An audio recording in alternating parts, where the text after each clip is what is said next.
Sportsmanship. Tradition.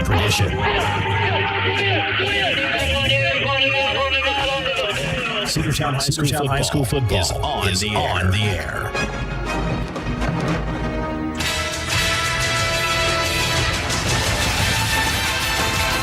It's time for Cedartown High School Bulldogs football here on WGAA 106.1 FM, AM 1340. Big Double A. Broadcasting online at WGAA.radio.com, Facebook Live. And now let's head down to the field for all the action of Cedartown Bulldog football here on the Big Double A.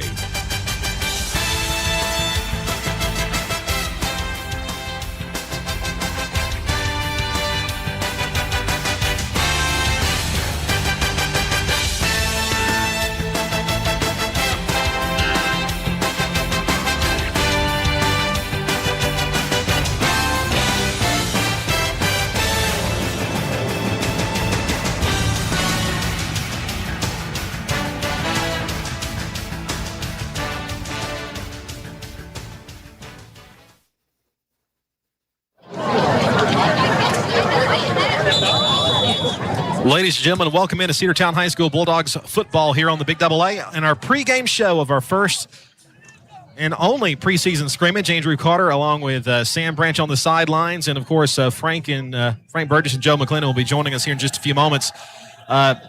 This is a game that we've been anticipating for a while as Sam Branch is down on our sideline there. Sam, it is despite being very rainy in Cedartown here, and Hiram is pulling out there today.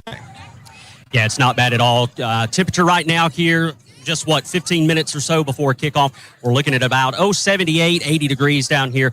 But a very nice night set up for you for some August football. You know, we're used to those cooler temperatures in the second half of the season, but we always have to battle the heat in the first part. But tonight, much better than we have experienced before, and also much better than we experienced last year down in LaGrange when we took on Troup County in that preseason scrimmage. Yeah, that was a tough start for the year for the Bulldogs. And, of course, the last time we played this game against Hiram, it was a game that I think a lot of us would like to have forgotten about. Before we go any further, though, we're going to take a break and go back and listen to our coach's show and our locker room report, our first locker room report of the season. So we're going to step aside and hear that after this word here on the Cedartown Bulldogs Sports Network, the Big Double A. Looking for an affordable, convenient way to jumpstart your career? At Georgia Northwestern Technical College, we make education work for you. With flexible class options and the Hope Career Grant, eligible students can attend tuition-free, plus a 100% job placement rate means you'll be ready to fill in-demand jobs. Don't wait. Get the skills you need for the job you want. Apply now. Visit gntc.edu today.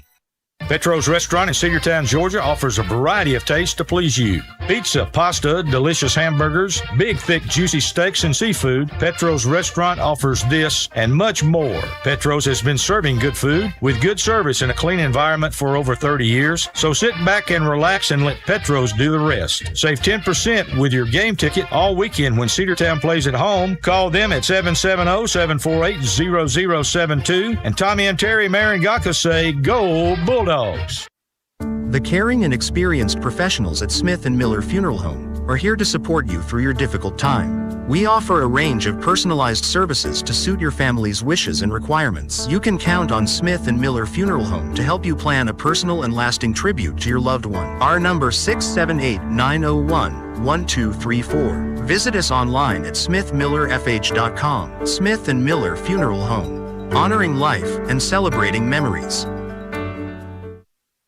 Have you been to Croker's Hardware and Supply lately? Croker's is the place to find everything you need, from boots to fencing, from plumbing supplies to wood and gas stove fittings, everything, even paint and flooring. Whether you're building or repairing, everything you need is right here at Croker's Hardware on East Avenue. Name brands galore right here in your back door. Orca and Yeti coolers and tumblers, case knives, native eyewear, buck stove grills, and more. At Croker's, you can find everything. Go by and see the friendly staff there at 1192 Rockmart Highway. That's Croker's Hardware in Cedartown. Welcome back to Sports Talk Live pregame here on the Big Double A. Let's head down to the stadium with Sam Branch, who's with head coach Tommy Atha for tonight's locker room report. Sam Branch here with the very first locker room report here on Sports Talk for Cedartown High School football 2026 here with head coach Tommy Atha. Coach, the schedule has turned, or the calendar, I should say, has turned over to August. It's football season. How are you, my friend? Shoot, doing good. Excited, ready to get this thing started. Well, listen, we're going to have plenty of talk about football, but first I want to know, how was Coach Atha's summer? Did you get a little bit of vacation, maybe a little rest and relaxation in there? Well, it was eventful, maybe a little bit of relaxation. Had a daughter that got married, which was certainly very exciting, and then had the opportunity to spend some time, with the whole family. That's the first time all son-in-laws and grandchildren and all that got together down at the beach over the 4th of July and sent 2 kids back to college. So, now it's my wife and I, empty nesters again, and all about football season. Now, Coach, I know a lot of coaches are golfers. They enjoy getting out on the links. Some more than others, none more than apparently Hugh Freeze. But are you a golfer? Do you enjoy getting out, playing a couple of rounds when you can? Well, Sam, I used to try to golf, and then I kind of figured out I was spending a lot of money on something I wasn't very good at and walking away mad. So I figure it's a lot easier to get a bucket of minnows and some fishing poles, and it's a little more relaxing. Absolutely. A little cheaper too. Absolutely. So summer is in the books. So let's talk a little bit about summer. Last time you and I talked a couple of months ago, we had talked about spring and what, kind of spring practice looked like. We had that inter-squad spring game, and then you kind of shift gears, I guess, after school is out and you start going through summer workouts, you start going through camps. Talk to us a little bit about what, the summer looked like for the Dogs as far as practice-wise in those camps. Well, I do believe we had a very productive summer. We went to 4 days a week the whole summer, June, and when it wasn't a dead week, and we had great participation. We had 25 kids that made all 24 workouts. And then we had another 10 more that only missed one. And, there were some sprinkled in with vacations and whatnot, but by and large, the consistent participation was good. Kids worked hard. We had several 7-on-7 like you normally do in the summertime. We did try to step it up a little bit in terms of OTAs. In June, we went over to McEachern High School and did a padded camp over there with, I think McEachern was there, Douglas County, Stevenson, Langston Hughes, Chapel Hill. I mean, there were a number of bigger schools over there. So, that was good for us. And then we came back after the dead week and started off July at the end of that week, going to Cherokee County and having another padded camp at Creekview High School with Creekview and West Forsyth. Trying to think who else. Paulding County was over there. But anyway, did 2 padded camps. And then got ready to roll into the preseason. Now, I saw on some of your social media stuff, your Facebook, Twitter page, a couple of those practices were really early in the morning, 6 a.m. It seemed like that some of those guys were out there. In the summertime, how hard is it to get those kids up and ready to go at 6 a.m.? Well, Here, we believe this: if it's important enough to you, you'll make it happen. And we provide every opportunity. I'm blessed with a coaching staff that's willing to fan out and go pick up kids that absolutely can't get a ride. And as long as they communicate, which they've done a pretty good job of, then getting them there, really hasn't been that much of a problem. And it's really a blessing to be able to, especially in August, as and really, everybody thinks it's for the heat, which sometimes it is, but it's just these pop-up showers that kill you in the afternoon, the thunderstorms that run you off the field. So, anytime we have the opportunity to practice early, we like to take advantage of it.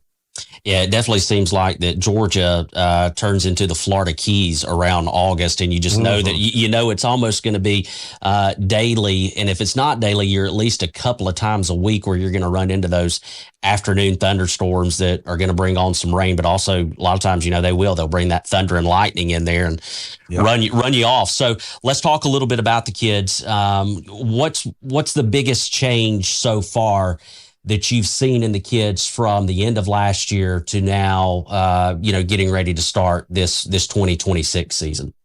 Well, I do think there's a level of maturity. I think we're a year older. I mean, we didn't graduate a large senior class, which we're obviously going to miss those guys.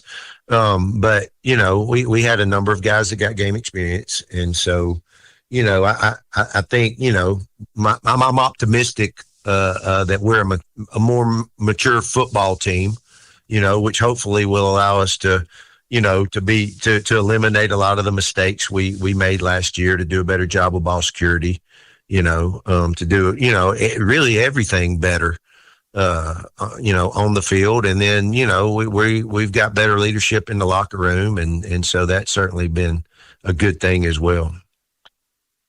Sam Branch here with head coach Tommy Atha. This is our first locker room report of the year, getting ready for our scrimmage game here on the road, taking on the Hiram Hornets. We know we've got, tonight. We'll talk about tonight here in just a few minutes. But first, let's kind of take a look at this schedule coming up for 2026, Coach. I know that every single game on the schedule is important to you. There's not one that you look at that you don't put a lot of emphasis on, because obviously we want to win absolutely as many games as we can, especially now that we have switched and we're looking at the new playoff format with the automatic bids not given to the top four finishers in the region. But if you look at this schedule, there's a couple of teams on this schedule that we have not played recently. Ridgeland going to be one of those teams, our home opener there on the 21st here in just a couple of weeks. Adairsville is a team that we have not seen a lot of recently. But is there one of these games that you have highlighted on this schedule as maybe something that is just something special about it, or something that you're really looking forward to when you look at this 2026 schedule? Well, I mean, obviously the biggest thing for us and with this football team is about, being better every single day. So, we have put, our big focus is, obviously, Hiram is a scrimmage, so you really don't prepare for a scrimmage like you do an actual football game. We've done what we can based on what we had on them last year and so forth. But, really and truthfully, we want to get out of the gate. So, the focus is on game one, and that is the entire focus. I mean, we want to be locked in on that. We want to be locked in on trying to get out of the gate 1-0. And then, of course, obviously, week 2, we play the other side of the county, and we want to be much better in that football game, than we were last year. I think that's one of the biggest differences from a coaching and a playing standpoint to a fan standpoint, is how you approach the schedule, right? From a fan standpoint, you start looking at this schedule and you get excited about a game like Rockmart. Personally, I love to go to Dalton. I think that it's just a really cool place to play. So that's one, that I've kind of got circled on my radar as far as one to be ready for. But from the coaching standpoint, it really is just one game at a time, and it's really just the next game on the schedule. Yes. I mean, that's absolute truth. You got to be locked in. You got to focus on, what matters now, and that's kind of an acronym. Everybody's seen it win, which, what's important now, and what's important now is being the best we can in game one. So let's talk a little bit about Hiram, though. I know you just said, that you don't prepare for it exactly like you would a normal regular season game, with it just being a scrimmage game. What does that preparation, though, even though it's different and maybe limited, what does that look like compared to a regular season game? Well, obviously we're only 2 weeks into practice, which means you're still spending a lot of time working on your base stuff. And make sure, regardless of of what the other team necessarily lines up in formation wise. You know, you want to be able to, you know, when you make a call based on a front defensively, you want to be able to line up appropriately. You know, if you get a certain, you know, a 3-by-1 formation, there's adjustments to it. You know, when you're looking at things from the offensive standpoint, you know, you want to be able to block whatever front they get in, and you want to be very rules oriented, you know, and your rules need to be consistent so that they account for whether it's an odd front or an even front. And, you know, a lot of teams have a tendency to, you know, even within the same game, they'll move from a 3 down to 5 down to 4 down and so forth. So, you know, from that standpoint, it's just about basically getting your base rules in and then, you know, working on making sure you're taking proper steps and hat placement and all of that stuff. So I know that scrimmage games are not exactly the time to pull out your entire playbook, and there's things that you're going to focus in on tonight. And like you just mentioned, you're really just still kind of working on some of those basics and understanding that you've got the foundation, I guess, as sound as you can. But from a from a fan standpoint, I should say, what can we expect to see tonight against this Hornets squad? Well, you know, what we want to see is we want to see the offensive line come off the football. And we want to be very physical up front. And we want to be able to run the ball between the tackles. We do feel like we've got some guys that can get to the edge with some speed. So, you know, hopefully, you know, we'll be able to do some of that. And still, you know, we want to be able to put the ball in the air and throw it effectively when that time comes. You know, defensively, what I hope our fans will see are some guys that fly around to the football, some guys that play their technique and their assignments, and that we're sound and that we play with great enthusiasm.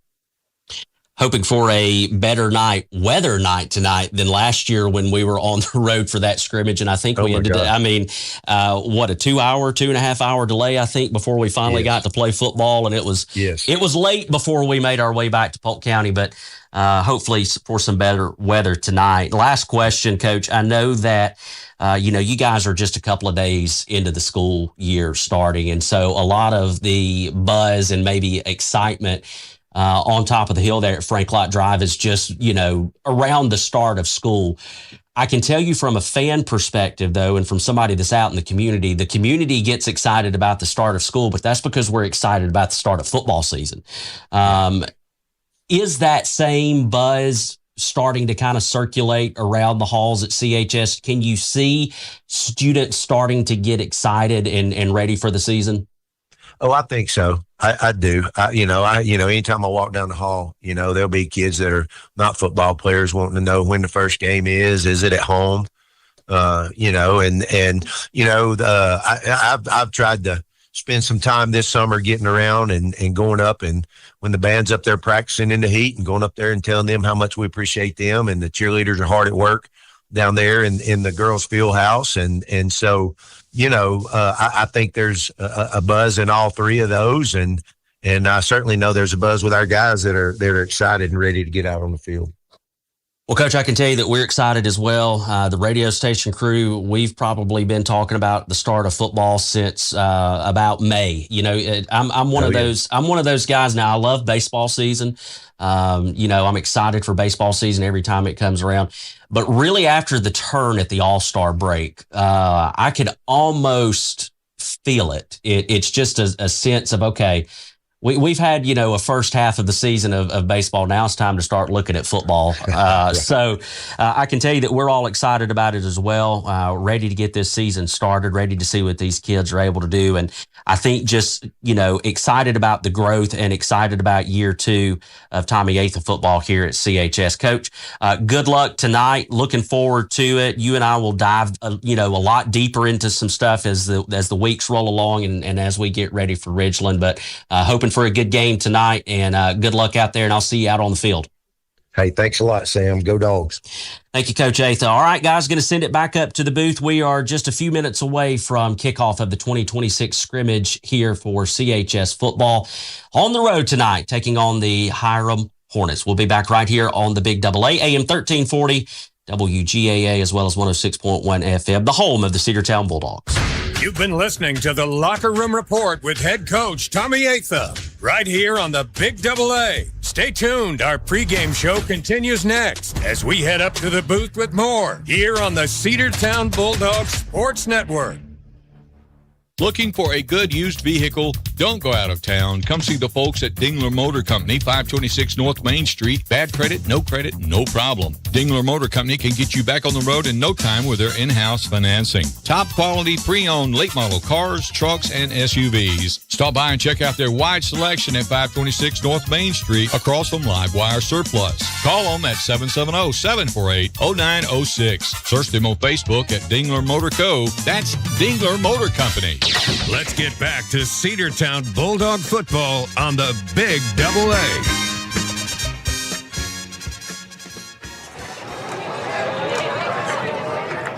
Welcome to Hiram High School in Hiram, Georgia. We're at the home of the Hornets, and the Hiram High School Hornets are going to be scrimmaging the Cedartown Bulldogs tonight. We have a pretty good crowd on hand from Hiram, and we have a pretty good representation of the Cedartown fans across the way.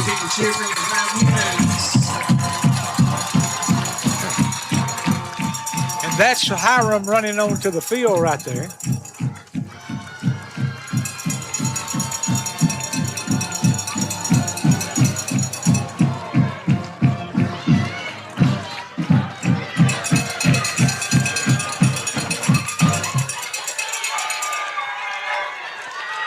We've already got the lights on, although I don't think we'll need the lights for a while. What time is it, Andrew? 7:30. It's time for kickoff. 7:30. You know, and Peggy and I we were sitting watching TV the other night, and 9:15, it was still daylight just like this. So it'll finally get dark maybe in the second half.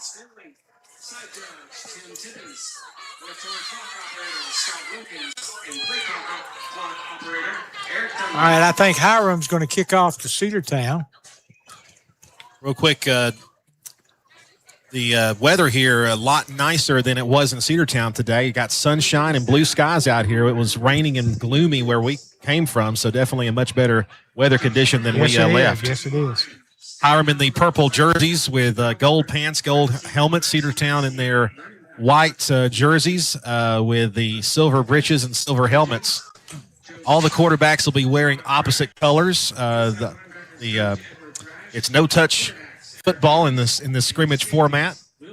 Cedartown, of course, will receive the kickoff. Kicking off for Hiram's number 97. That's Owen Briggs. Deep for Cedartown will be Jalen Johnson, number 3, and Jacoby Dorsey, number 6. They're both standing just inside the 10. And number 6, Jacoby caught the ball around the 15, but now Cedartown will go on offense, I think, 1st and 10 from the 25. That's what it looks like. Yeah. I would assume, and Sam, you might have a better idea about this, are we not having live kickoffs in this scrimmage? All right, it's 1st and 10 from the 30. And the Hiram Hornets would also like to thank Texas Roadhouse for tonight's pregame meal. Also, all right, Cedartown, 1st and 10 from the 30. All right, Wyatt Mosley is wearing his red jersey. He's number 2. And he's got, let's see, Jacoby Dorsey behind him. He's under center, motion to the wide side of the field, going to give it in there to number 10, and he's got some running room. He's out down the right side. He's across a 50 and down near. That'll be a junior, Zeke Brown, number 10 for the Dogs. Down near the 30-yard line, and one of the players got knocked out of bounds and knocked the official down right over there in front of the. I didn't see that. Yeah, he knocked him right down over there on the Cedartown's 30-yard line, or Hiram's 30-yard line. Cedartown has a 1st and 10 now. The ball is on the 44. He must have stepped out of bounds. Yeah, I think he did, running down the line there. All right. Motion to the wide side of the field. A little toss sweep back to Jacoby Dorsey. And that's number 23, Rohan Kent. And he's across the 50 to the 48-yard line. And I'm liking to see this so far. Well, one thing that Coach Atha was talking to us about in the offseason is a switch of our offense back to a more, not so much the wing T, but kind of a triple option mix. And that would tend, Frank, to, I think, fit our guys a little bit better. Definitely helps with ball control. All right, Jalen Johnson split out to the right, number 10, across the line of scrimmage offside, so that's going to give Cedartown a first Jacoby down. had an 8-yard run. It was 2nd and 2, and looks like we pulled or quick count or hard count, and they jumped offside, so we pick up 5 and hold back first down on that 5. That's right, first down. The ball is going to be now on the 43-yard line. Cedartown will have it 1st and 10. And Mosley is going to give it inside to number 10 this time, and he's down to the 40-yard line, for maybe the 41. Zeke Brown, number 10. Zeke's a hard runner. He's right between the 41 and the 40 at the 40 and 1/2 yard line.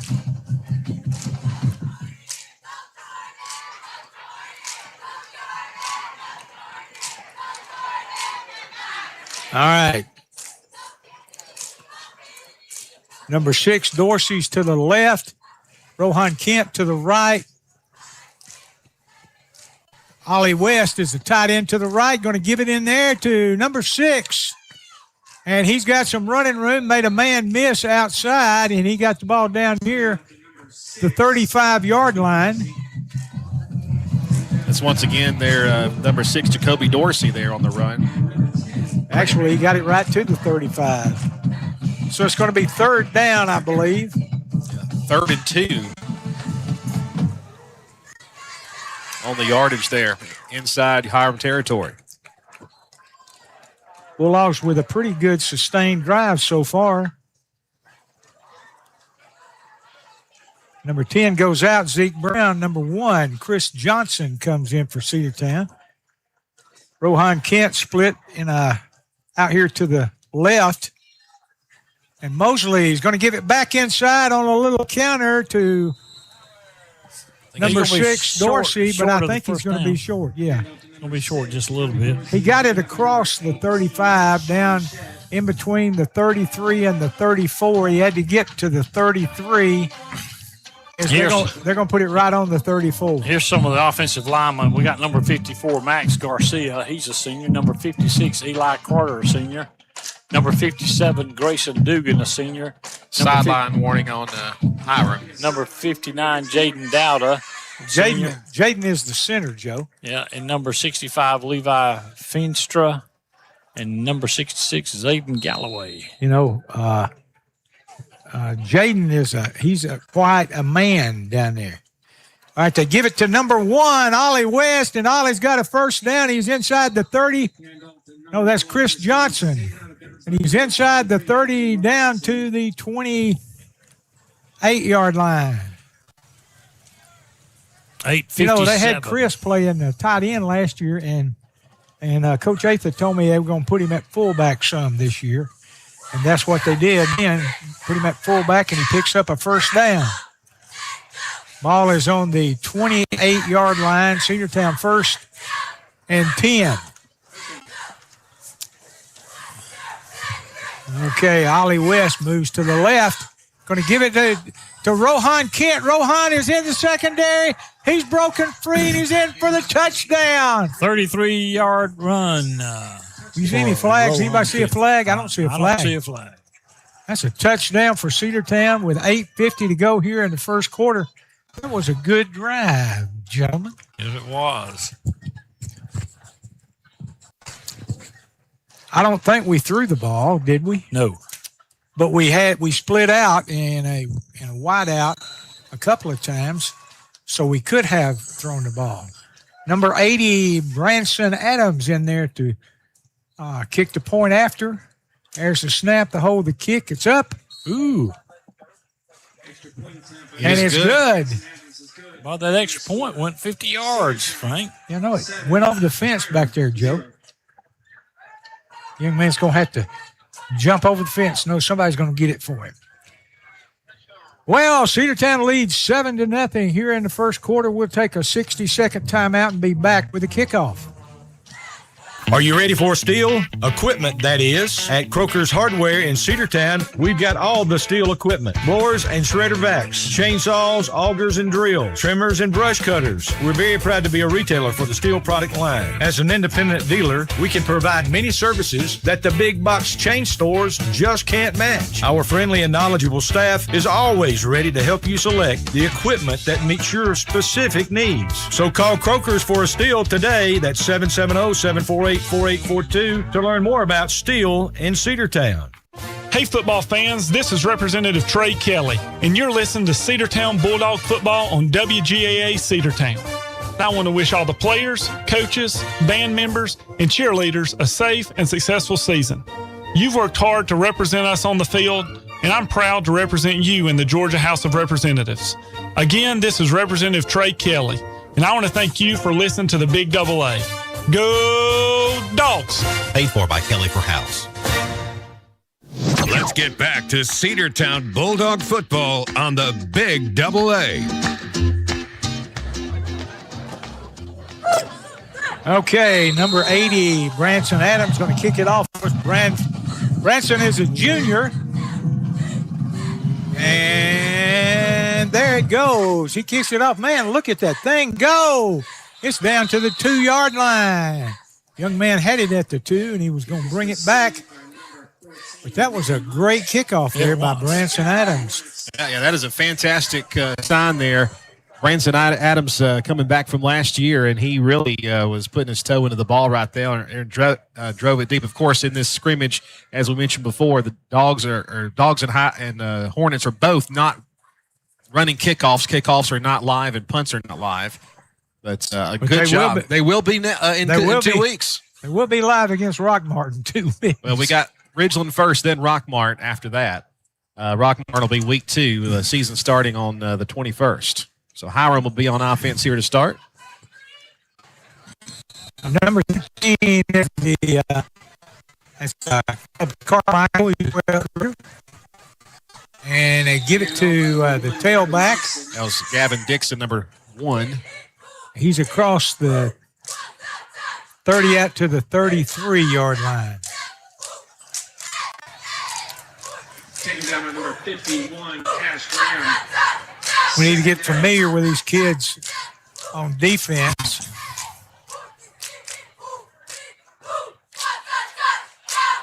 Number 56 is Max Garcia. He's a senior. Number 74, anchor in the middle of that defensive line is nose man. That is Garnet Day. Yeah. And Garnet is a big boy. All right, they're going to throw it out here to the side.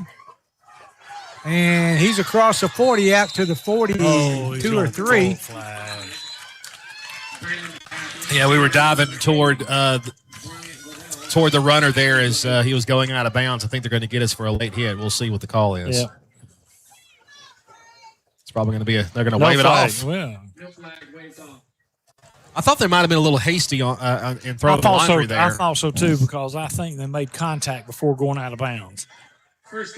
Just completing the tackle. And he was, and what I like is he asked this linesman over here, did he make contact? And that's when he picked up and waved the flag off. Yeah, they haven't even moved the chains yet. Now they finally do. It's a scrimmage for the chain gain as well. Certainly is.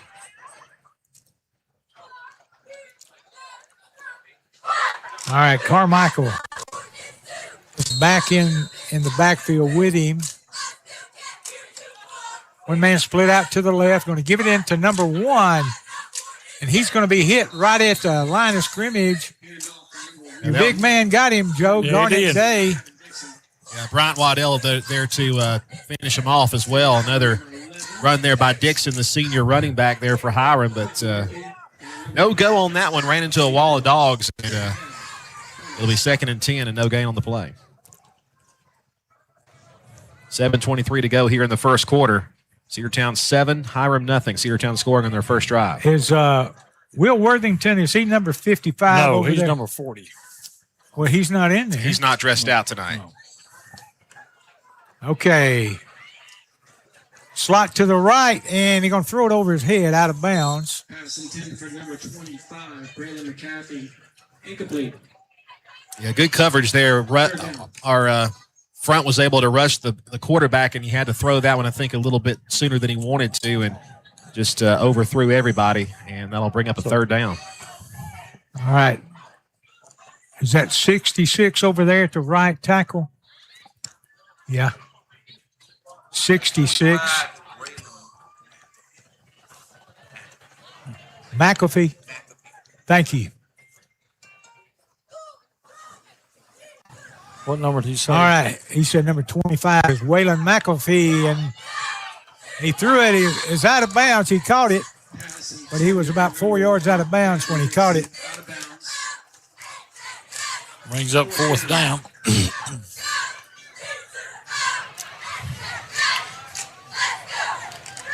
So 1 first down, guys, on that drive, but the defense able to stuff it up inside Hiram territory. I like that defense. Yeah. Well, several of the people around that's involved in baseball, they thought our defense would be much better this year.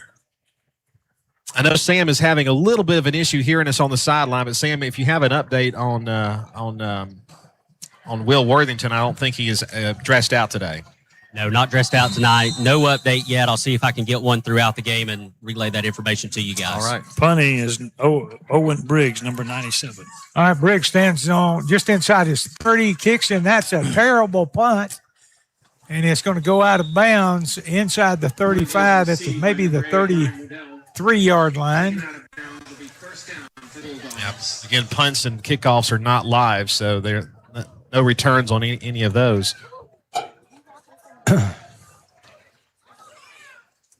Cedartown on the board first, a touchdown run by Rohan Kent in the first quarter. The Dogs with a 7-0 lead in their 2nd offensive possession of the game. They said it went out of bounds on the 28, but I saw it out of bounds up here before it got to the 30, I think. But anyway, Cedartown has it 1st and 10 on their own 28-yard line.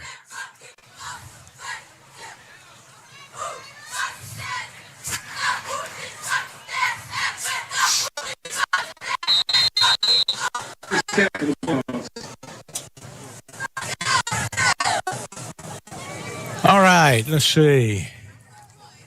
We got a man split out to the left, and Wyatt Mosley is going to give it to number 6, who makes a couple of men miss and gets it across the 30 out to the 34-yard line. Yeah, it's a senior running back, Jacoby Dorsey there. Yeah, he's and number 18. gains about 6 yards. Yeah, Jacoby was real good last year. A lot of these names, guys, and I think we made this comment earlier, are returning starters from last year, and I think the Bulldogs are going to have that advantage with most of the skill positions and a good majority of the team back from the previous season. Well, we only had 5 seniors last year, so 6 of them were playing last year. Well, he gives off to Dorsey again, and he gets it up to the 35. He didn't pick up but maybe about a yard. 2 yards on that play. So it'll be 3rd down and 1, 2, 3. 3rd and 3 from the 35. I'm liking this running game so far. Yeah, Wyatt can throw the ball if he needs to, but Cedartown, running this offense, you want to control your time of possession, and of course you do that by keeping the ball on the ground as much as you can. All right, Bryant Waddell split out to the left, just inside of him. Timeout, Cedartown. Jalen Johnson, and Cedartown calls timeout with 5:20 to go here in the first quarter. The Bulldogs on top, 7-0. We'll be back after this 60-second break. This is Andy Harris, president of Coosa Valley Credit Union, inviting you to come see us for your auto loan needs. If you're buying a car or refinancing your current auto loan, at Coosa Valley Credit Union, you'll get one of the lowest interest rates in the market, as low as 3.49 APR when you open an account with a direct deposit. Coosa Valley Credit Union is local and nearby in Northwest Georgia. Plus, you'll always speak to a real person when dealing with us. That's what we call kinder banking. Contact 706-235-8551 for more details. Equal Opportunity Lender. Rocky and Patty Tillery, two Cedartown High School graduates, and they stayed right here in the county and went into business. They employ right at 100 people, and they've been doing that for a long time. Most of their work is from out of the county, but they want to push our youngsters here, no matter what they're doing, Little League, Pony League, high school baseball, basketball, football, and soccer, and that's Polk County Public Service. They appreciate serving you. Let's get back to Cedartown Bulldog football on the Big Double A. All right, Mosley takes a two-step drop, fires it out to Manny Holmes out on the right side, and Manny caught it and dropped it. Manny's just a junior, and we look forward to him catching a bunch of those in the future. Yeah, Frank, that was a fourth down pass right out of or first pass of the game, actually. Going to punt the ball away. All right, we're going to punt it. That's a good punt. Number 81, Isaac Simon. And he's going to catch it and down it at the 30-yard line. So Hiram will have it at their own 30 again, and they'll be on offense. 5:08 to play here in the first quarter. Cedartown 7, Hiram nothing. Cedartown scored first. They had possession to start with the ball. Took the ball all the way down the field, and Hiram with a first down earlier. That was a 70-yard drive. Yeah, it was. That first drive. This will be Hiram's second possession. They'll make a first down that time, but I'm looking forward to us doing a lot better. Let's go down to the sidelines. Sam Branch is down there. Sam, if you have any updates or just the overall conditions down there? It looks like it's pretty pleasant.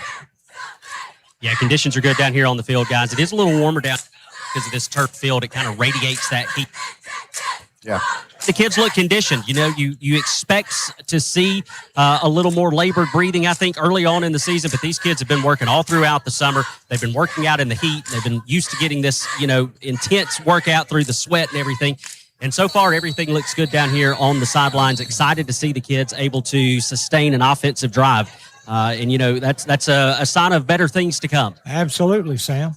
It looks like they're giving a little bit more time between possessions to let the teams get over there and grab them and they probably need to, cool down a little bit. Because it's not as hot as it usually is on the first scrimmage of August. And praise the Lord. Yes. Yeah, absolutely. Okay.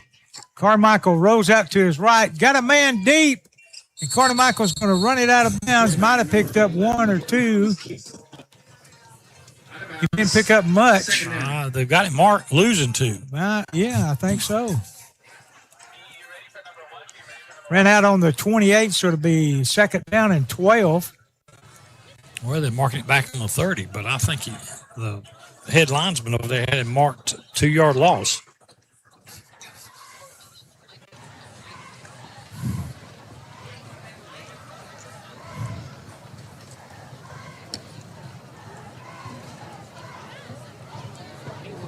All right, Carmichael stands in the shotgun, and he's going to hand it off. Number 1. Looked like we got him behind the line of scrimmage that time.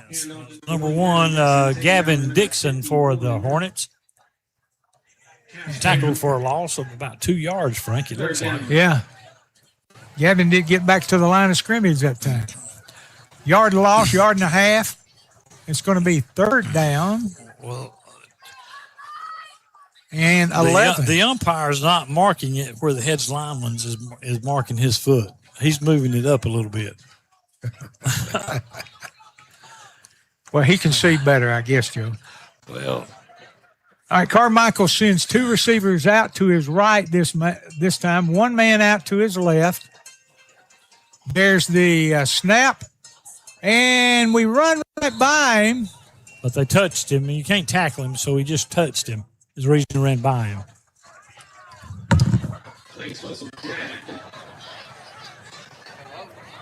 So that's going to bring up 4th down and 11, and it's going to force Hiram to punt it again.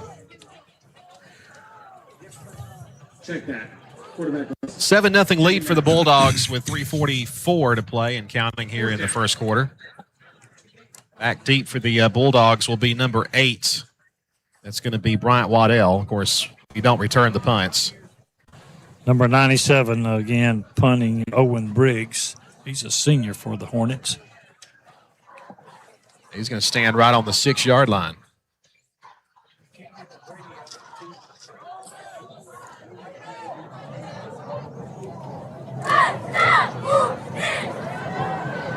Giving him plenty of time to kick the ball away. All right, there's the bad snap. A bad snap, but we're not rushing the punts, and that punt has just kind of popped up. We're going to take it there on the 40-yard line, but we won't return it.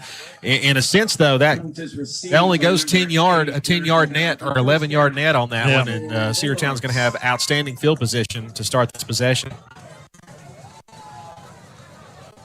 3 minutes and 2 seconds to go here in the first quarter. Cedartown 7, Hiram nothing. For those looking for a video of this game, we were asked not to do video for the scrimmage game, but we will have video for the first game of the season, which is coming up 2 weeks from tonight at home. The Dogs will host the Ridgeland Panthers. And then on the 28th, our first regular season road game as we head to Rockmart. And on the 27th, we're having the Bulldog Bash uptown that we usually have before the Rockmart game. Looking forward to that. Everybody come out to see the Bulldogs and the band and cheer them on. Wyatt Mosley under center. He's going to hand the ball off once again to the left side, and the ball might have popped loose for a moment, but I think you got it back there. It's going to be a gain of about 2-3 yards on the play. Zeke Brown again. It was. He's been a workhorse so far tonight. 2nd down and 7. Count is clock is ticking down to 2:38. Danny Holmes jogs in. He'll be a receiver here on the near side. 2nd 7. Mosley under center, puts a man in motion. He's going to swing back and throw one, and it's going to be incomplete, intended for number 6, Jacoby Dorsey. He had a lot of pressure on him right there, and he got rid of it a little quicker than he wanted to, and it was low. It was down at Jacoby's ankles, and he's hard to pick up. I'll bring up 3rd down and 7.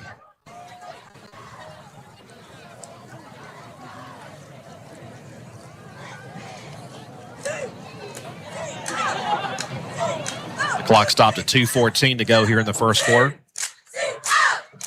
7-0 lead, Cedartown over the Hornets here toward the end of the first quarter.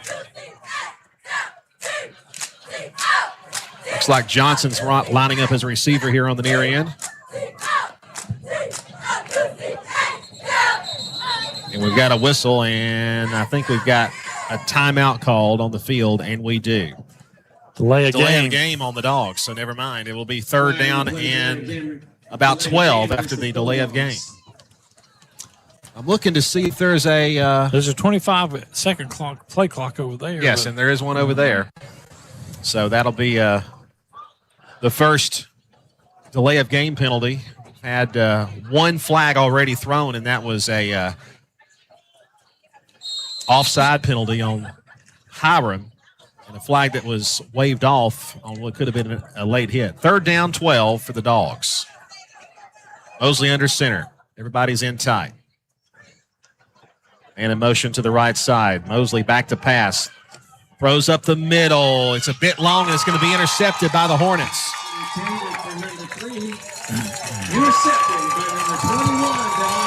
Number 41 picked that ball off. That's Javier Lewis, the 10th grader, and the Hornets will take over. We do have a flag way down there where that ball was intercepted. I think it might come after the ball was picked off. We'll wait for the official's word. Ball a bit overthrown, a little bit too much air underneath it. And Hiram there to get to it. Personal foul. Personal foul. A goal against the Hornets. That was after the interception. Yeah, it was. It's going to be first down for the Hornets. So, no, now Cedartown. He's saying Cedartown. I thought we might have a face mask, but it's personal. First down for the Hornets.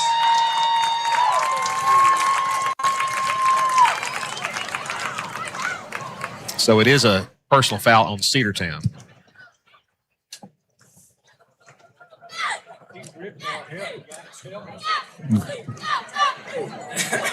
So the interception gives the ball back to the Hornets.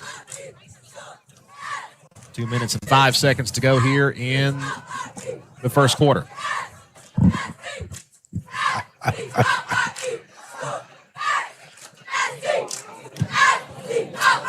Caleb Carmichael, the quarterback in there, in the shotgun. All right, Carmichael's got two people out wide and it's fumble. And we picked it up. I think it was Ollie West that picked up the loose ball. It was I think it was a bad snap, Joe. Did you see it? It's a bad handoff. Bad handoff. What?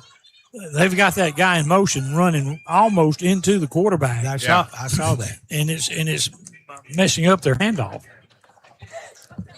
You know, the mesh between the quarterback and the running back is very important. Cedartown's got excellent field position. Well, one turnover for another. We throw a pick, and then Hiram puts it on the turf, and Cedartown picks it up, and we've got first and 10 inside the 20. First and on 10 the 13. on the 13 on the 13-yard line.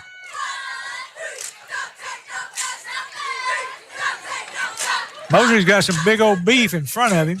Yes, he does. I'm glad to see that.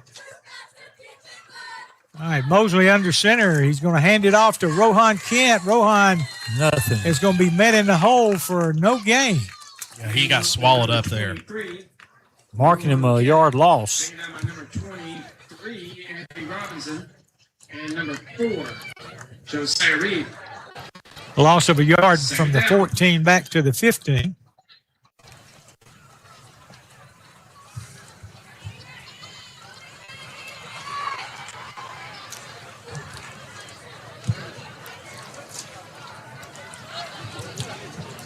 All right, number 10, Zeke Brown is the fullback this time. Rohan Kent stands next to him. And Wyatt Mosley rolls out, fires down the field. It's a touchdown. Ollie West for the Bulldogs. Touchdown, Cedartown. He was wide open. Nobody near him. Not within 7 or 8 yards of Ollie. You know, Chris Johnson was open way outside, but Ollie West was open right in the middle. There was no defender around him. I think that was a design throw up the middle there to get him wide open, and he was wide open. We had two guys wide open, so it's really, Mosley, pick your poison. Where are you going to go to? And he went to Ollie West, the easiest throw up the middle. Yeah. Touchdown Dogs. Okay, Adams in there for the point after. There's the snap, the hold, the kick. It's up. It's good. And Cedartown on top by 14 to nothing here with 1:11 left to go in the first quarter. We'll be back after this 60-second timeout with the kickoff. Bradford's Drug Store in Cedartown is your locally owned and operated Good Neighbor Pharmacy. Bradford's accepts most prescription plans, and remember Bradford's for all your gift and decor needs. Bradford's pharmacists take time to get to know you and answer any questions you may have. Go by and see Justin Strickland and all the folks at Bradford's, and be sure to use their convenient drive-thru. 500 North Main Street in Cedartown, 770-748-3100. Bradford's Drug, your locally owned and operated Good Neighbor Pharmacy. Get large capacity cooling with a Maytag side-by-side refrigerator. Gallon door bins free up shelf space, and frameless glass shelves fit larger items. The metal shelf gives the inside a bold look that's as durable as it is distinct. An exterior water and ice dispenser makes access easy. And fingerprint-resistant stainless steel resists smudges and streaks. Shop Rudy Wood's Appliance and Home Furnishings today. 539 West Avenue in Cedartown. Visit their website at rudywoods.com. Let's get back to Cedartown Bulldog football on the Big Double A. Okay, Branson Adams going to kick it off again from the 40. He's kicked it off pretty good so far.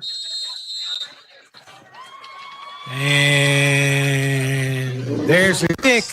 Man, he got into that one too. It's inside the 5, down to the 4-yard line. Kick is received by. I tell you, I'm liking what I'm seeing out of our special teams right now with our kickoffs and our punts. They look really good, and it's a really good sign early on this year. All right. Hiram will have it 1st and 10 from the 30-yard line.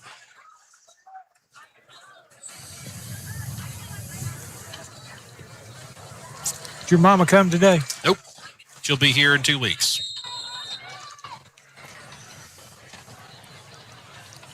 With all the goodies. Yeah. Oh, good. Yes.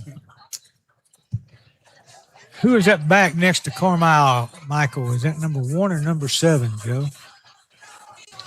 Number 7. All right, Carmichael is going to fake it inside. He's flushed out of the pocket, and he's running. He's going to have a 1st down. Quarterback number 13 keeps the ball. Caleb Carmichael, 1st down for the Hornets. Yeah, that entire left side, guys, was wide open for him to run. We completely committed to the right side of the formation, and it was completely wide open on the left side. The containment man on the right side is not supposed to leave home, and he left home. Yeah, he did. Just a missed assignment. I think Mama called and said there's a sandwich waiting. Yeah, there you go. Under a minute to play in the first quarter. All right, Carmichael gets all the way out to the 48-yard line, so he picked up 18 yards on that run. He has 2 men split out to – he's got one out to the right, one out to the left. Got a tight wing in there and motion to the right. Carmichael rolls out here to the right. He's looking. He's looking. He tagged him. He's out. He's down. Number 22, he threw it. No, I mean, number 23 intercepted it, but he was already blown dead. I think we might have preferred to intercept that ball, you know. It's the play was dead as soon as we tagged the quarterback for that loss. It's going to be a pretty big loss on the play. Yeah, that was a loss. 5 yards. Yeah. Bring up 2nd and 15. The ball is now on the 43-yard line. 27 seconds to play here in the first quarter. Clock has stopped.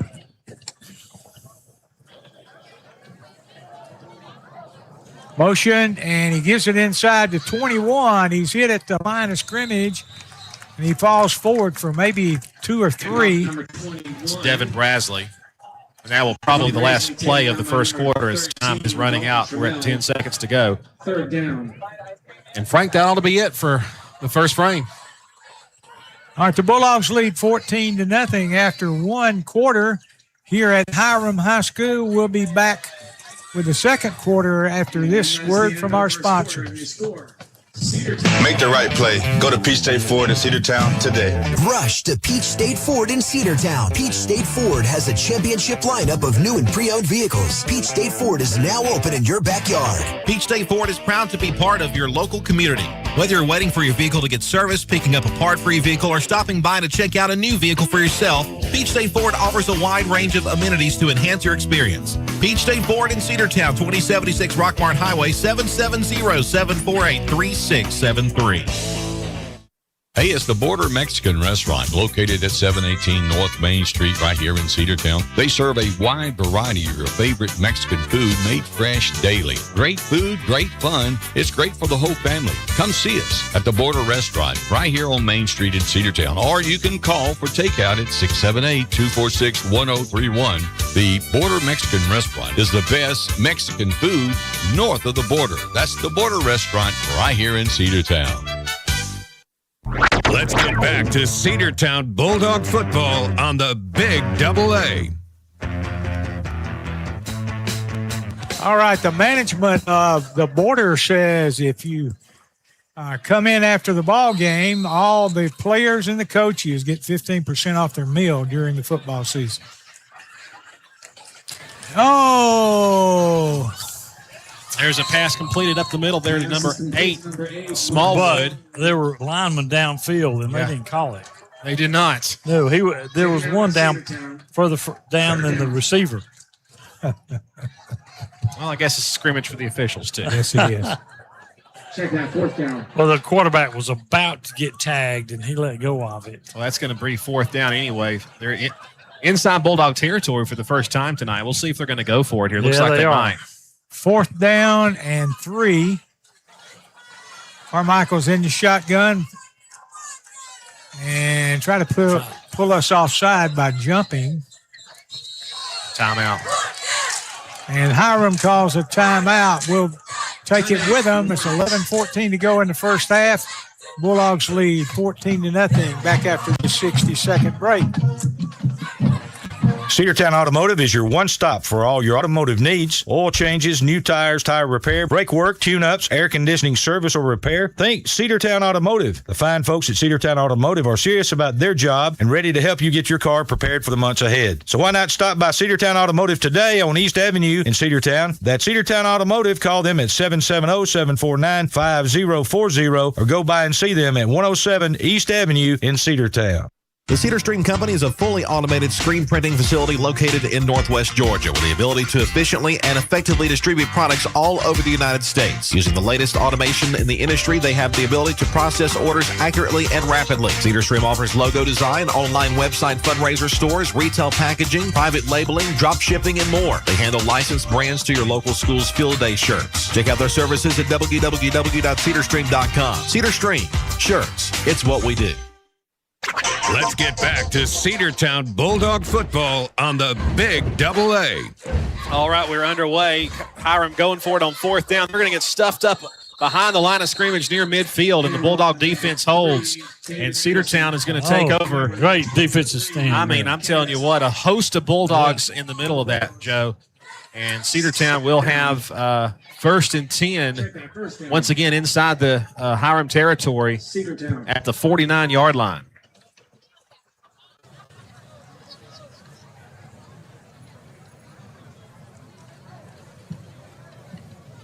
Down the sideline real quick with Sam Branch. Sam, I feel like the Dogs have offensively looked pretty good. You know, we've had kind of the the usual suspects we've been handing the ball off to, but they've been doing it well. Toby Dorsey, workhorse for all season long, as well as Brian. Glad to see Wyatt able to connect on that pass down to Ollie in the end zone. That's something we're going to have to utilize. We can run the ball all we want to, but to keep them honest, we got to be. Absolutely, got to turn it around a little bit and a little bit variety on that. Round to the left side, number 17, running it for Cedartown. He's trying to get to the edge, and that's Todd Cochran. He's not going to get there. He's going to lose a couple of yards on the play on that hand around to the left. It's going to bring up 2nd down and about 12. Joe, that play took a little too long. It did. It was a little too much east-west. And he stretched it out too much. I think had he cut back in, going north and south, there would have been, going against the grain. He might have picked up about 3 yards, 3 or 4 maybe. 2nd down 12 for Cedartown as Mosley is under center. Man in motion, tall sweep, right side. It's number 6 with it, Jacoby Dorsey. He's got some yardage across the 50, about the 47-yard line. He'll be tackled there, and it's going to be back past the original line of scrimmage. It's going to bring up 3rd down and about 7. They go mark it at the 46.5-yard line. They're moving it back to 47. I guess they heard me say 7. They can't make up their mind. It's like we said, it's a scrimmage for everybody, including us.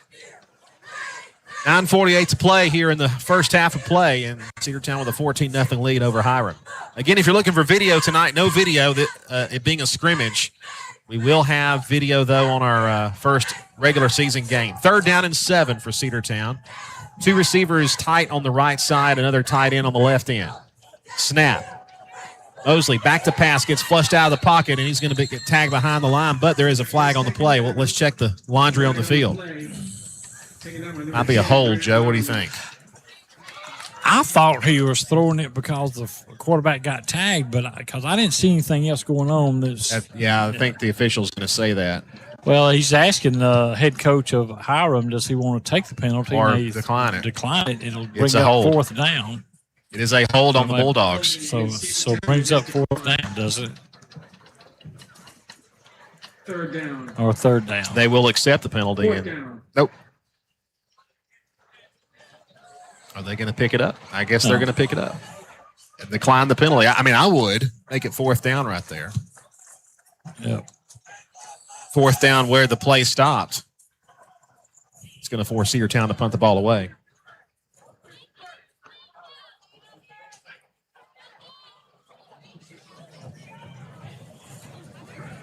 Of course, Sam Branch is down on the sideline. Kelly O'Neill also back on the sideline, running our camera for us this year. Joseph Bailey up in the booth running our top camera. They whistled the clock to go, and Cedartown to kick it away. It'll be Isaac Simon again. He'll get the snap.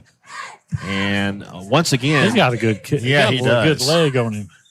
It goes all the way back to the 20-yard line, and that's where they're going to take over. 1st down for the Hornets. 9:11 to go here in the first half. Cedartown leads 14-0. It's been all Cedartown so far. It has. Yeah, the Dogs have looked good on offense. They've looked good on defense. Forced a turnover on defense. 1 interception, though, we threw, but again, that was quickly erased after the next play as Cedartown picked up the loose ball.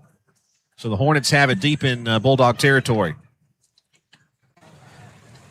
Here's a snap to the quarterback. Number 11 now is running the ball. That's Thomas. Quarterback draw, keeps the ball, runs up the middle, and he gains about 6 yards on the play. This is a different quarterback. I was looking down for that. It's the junior, number 11, George Thomas, who gains about 6 yards on the play.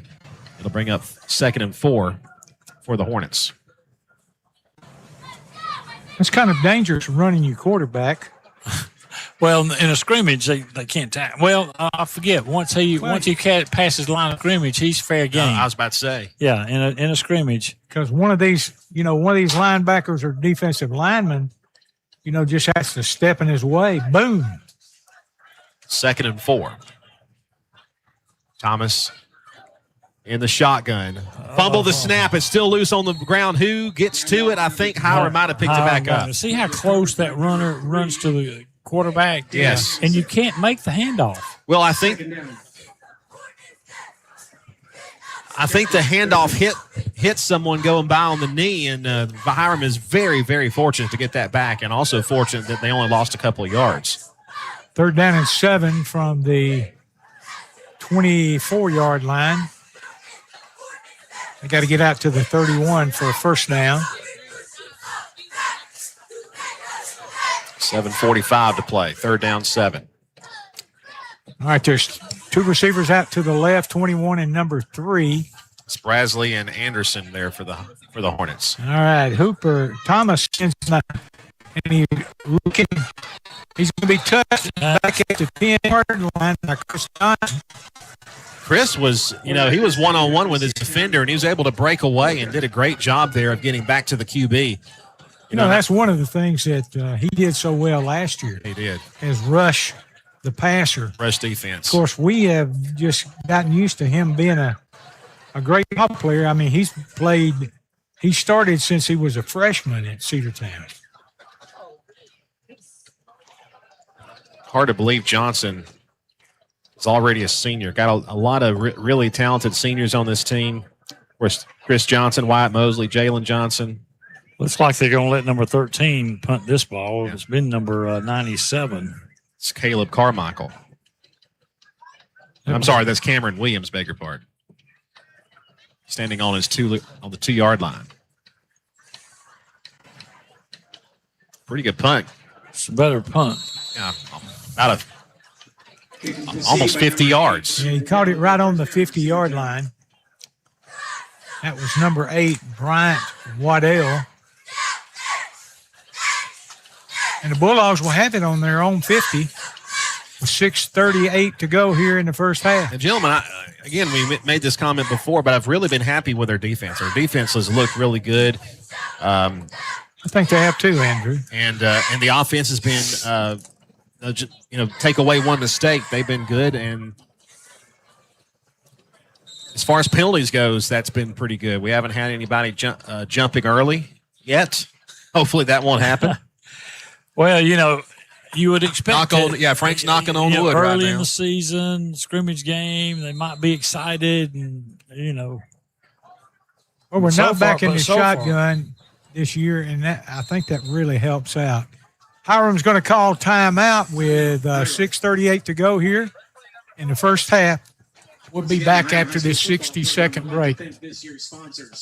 Have you been to Croker's Hardware and Supply lately? Croker's is the place to find everything you need, from boots to fencing, from plumbing supplies to wood and gas stove fittings, everything, even paint and flooring. Whether you're building or repairing, everything you need is right here at Croker's Hardware on East Avenue. Name brands galore right here in your back door. Orca and Yeti coolers and tumblers, case knives, native eyewear, buck stove grills, and more. At Croker's, you can find everything. Go by and see the friendly staff there at 1192 Rockmart Highway. That's Croker's Hardware in Cedartown.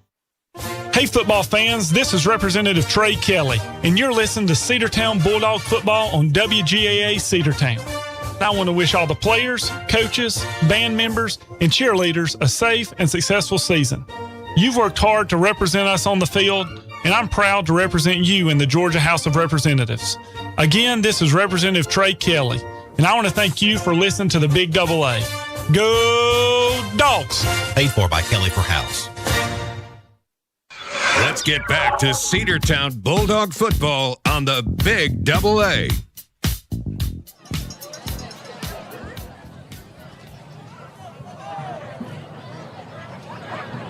$14-0 lead for the Bulldogs with 6:38 to play. Mosley has one man way out to the left.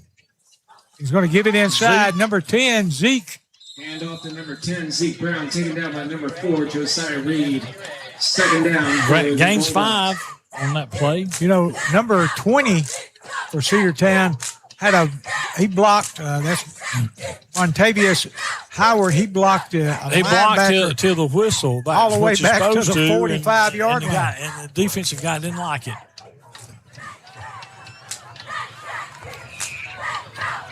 Boo-hoo. Yeah. Boo-hoo.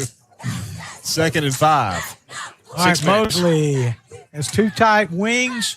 One man in motion. He's going to give it inside to the fullback. Zeke. He's hit at the line of scrimmage. He falls off one and gets about 3 yards on the play. Second, third effort got him that yardage because he got hit right at the line of scrimmage, Frank. I just like to see a kid run like that. Yeah, don't give up on the first hit. Yes, sir. Yeah, he turned his back around. He was digging his legs into the ground, just trying to push, and he was able to get those extra yardage up there on his additional effort. Great job there by Zeke. 3rd and 2 at the 42-yard line inside Hiram territory. I think we found us a fullback. Zeke Brown he's a good little runner. All right, Dorsey is over on the left side. Rohan Kent on the right, going to give it to Rohan. Rohan got through. Run outside. He's not first. He runs out of bounds at about the 35-yard line, maybe the 36. They're going to say 35. 34. Yeah, and Rohan, 34. Okay. Rohan Kent gets into space. He just turns on the jets, and he's a laser beam down the field. Yeah, he's got some speed, and he showed it right there. He just outran You know, the corner came up and tried to make a play out there, Joe, and he just outran him. Yep. 1st and 10, Cedartown on the 34-yard line of Hiram. Okay, Dorsey and Rohan Kent. Dorsey's in motion. Dorsey has it this time. Dorsey cuts inside and is brought down after about a 3-yard gain. He's going to get down to the 31. It'll be 2nd down and 7. Or they're going to mark it back a yard. 2nd down and 8 from the 32. Cedartown is running this option offense just so well. It's almost like a double wing and doing a great job there. Keeping time of possession on our side, and I think we've definitely got the advantage in this first half of time of possession. All right, Ollie West is the tight end. Motion to the right. And down the field. And it goes through the hands of. Got a flag on the play, probably holding. Yeah. Goes through the hands of Jacoby Dorsey. Number 21, Devon Braisley. That's when you got to put that thing in the air and beyond everybody and let him run holding into against the Dogs. Yeah, need a little more air under it so we could. Flag on the play. It's the second holding penalty on the Bulldogs today. Spot of the foul. 10 yards from the spot of the foul, which will happen at about, the 37, 38-yard line. So that's going to put it on the 42. All right, that's going to be 2nd and 20. 27. 27. Yeah. 17. 17. You got 2 receivers out to the right. Mosley rolls out to the left, fires it. He's got a man down there. He made a good catch. Right, Waddell. He fumbled. He fumbled it. He can't pick up. And he's going to be tackled down. He went ahead. There's another flag down. Look, there's an official right over there at it. Did not throw a flag. This guy on the sideline throws a flag 30 yards. We got a man down on the field as well.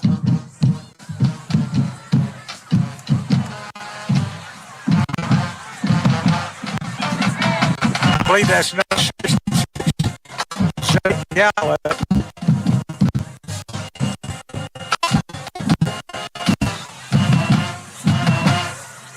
They're attending to him. We'll wait to see what the call is from the official. Personal foul, face mask. The call is personal foul, face mask against Cedartown. Against Cedartown. 15 yards will be tacked on at the end of the play. It'll be 1st down for the Hornets. And I think we'll have an injury timeout, Frank. And while we wait for the young man to get up, and he's up now. Number 56.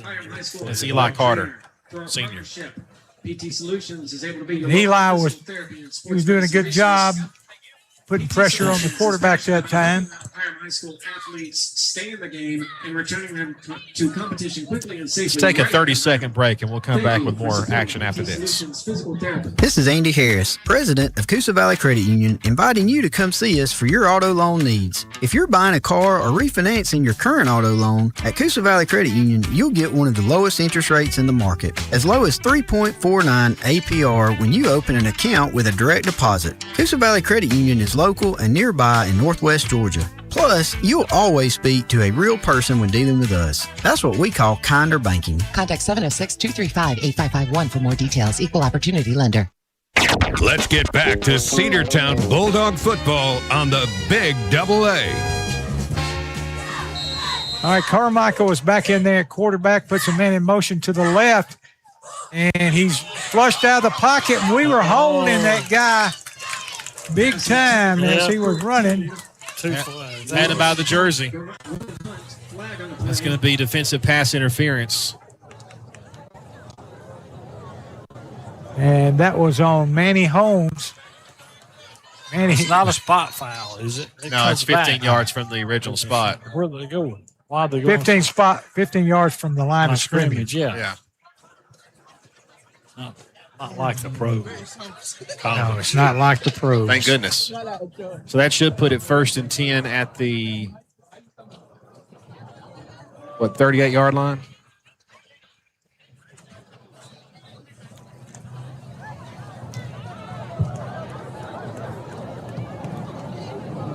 $14-0. Cedartown leads. 3:43 to go here in the first half. This is the deepest Hiram has been.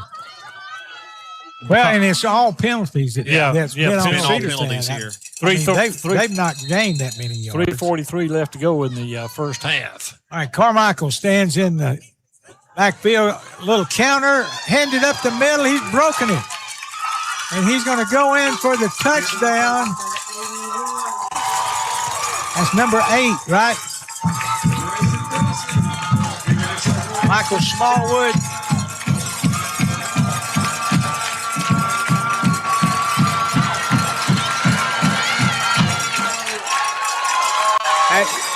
That counter works. A lot of times you get the defense going one way and you run it back the other.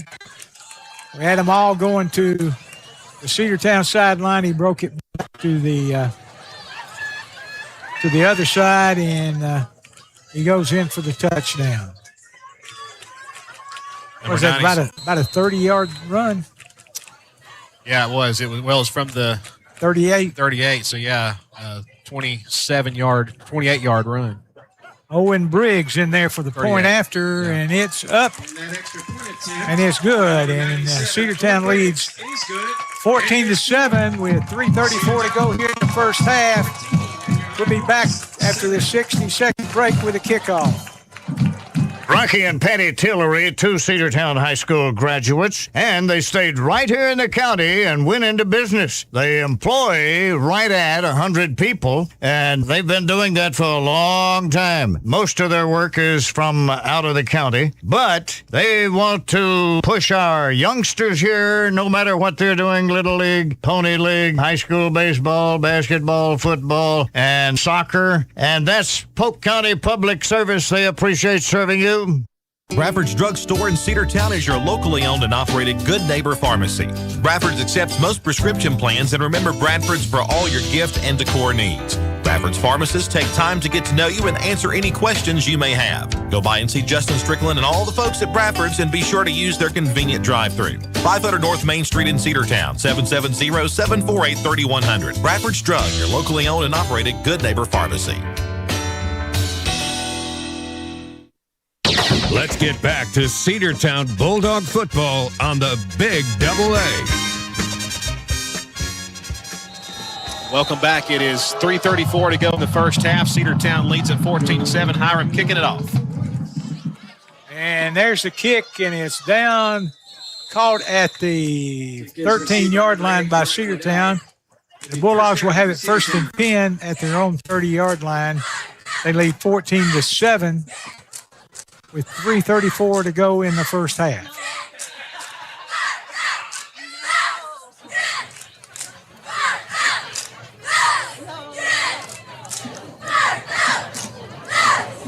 That's really the only offensive play they've had this tonight, I think, isn't it? Yeah, I mean, they really haven't had much going for them until that moment. And again, like you said before, aided by penalties. By the way, shout out to Chris McKelvey, a part of our pregame crew. He is watching us from somewhere beautiful tonight, the lake. He'll be with us in 2 weeks for our first home game. All right, Mosley, toss sweep back to Rohan Kent. And the guy, one of the linebackers, stunned it in, got him back at the 25 for a 5-yard loss. Second down for the Bulldogs. Well, they're going to say a 3-yard loss back to the 27. But it was definitely a loss. Linebacker came through and made the play. By the way, update on Will Worthington. He is recovering from a minor knee injury. It was non-surgical. He will be ready for the first game of the season, though, but not playing tonight. Okay, Mosley gives it to Rohan Kent, and Rohan Kent's going to be brought down with a 2-yard loss. Back to the 25. Third down. That touchdown has put some fire in the pants of this defense for Hiram.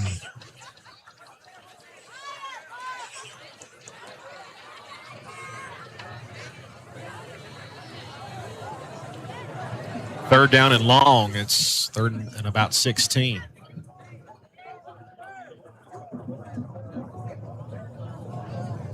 Two minutes to go before halftime. All right. Game clock is down to 3. I think they're just letting it go down, and then we're going to call timeout.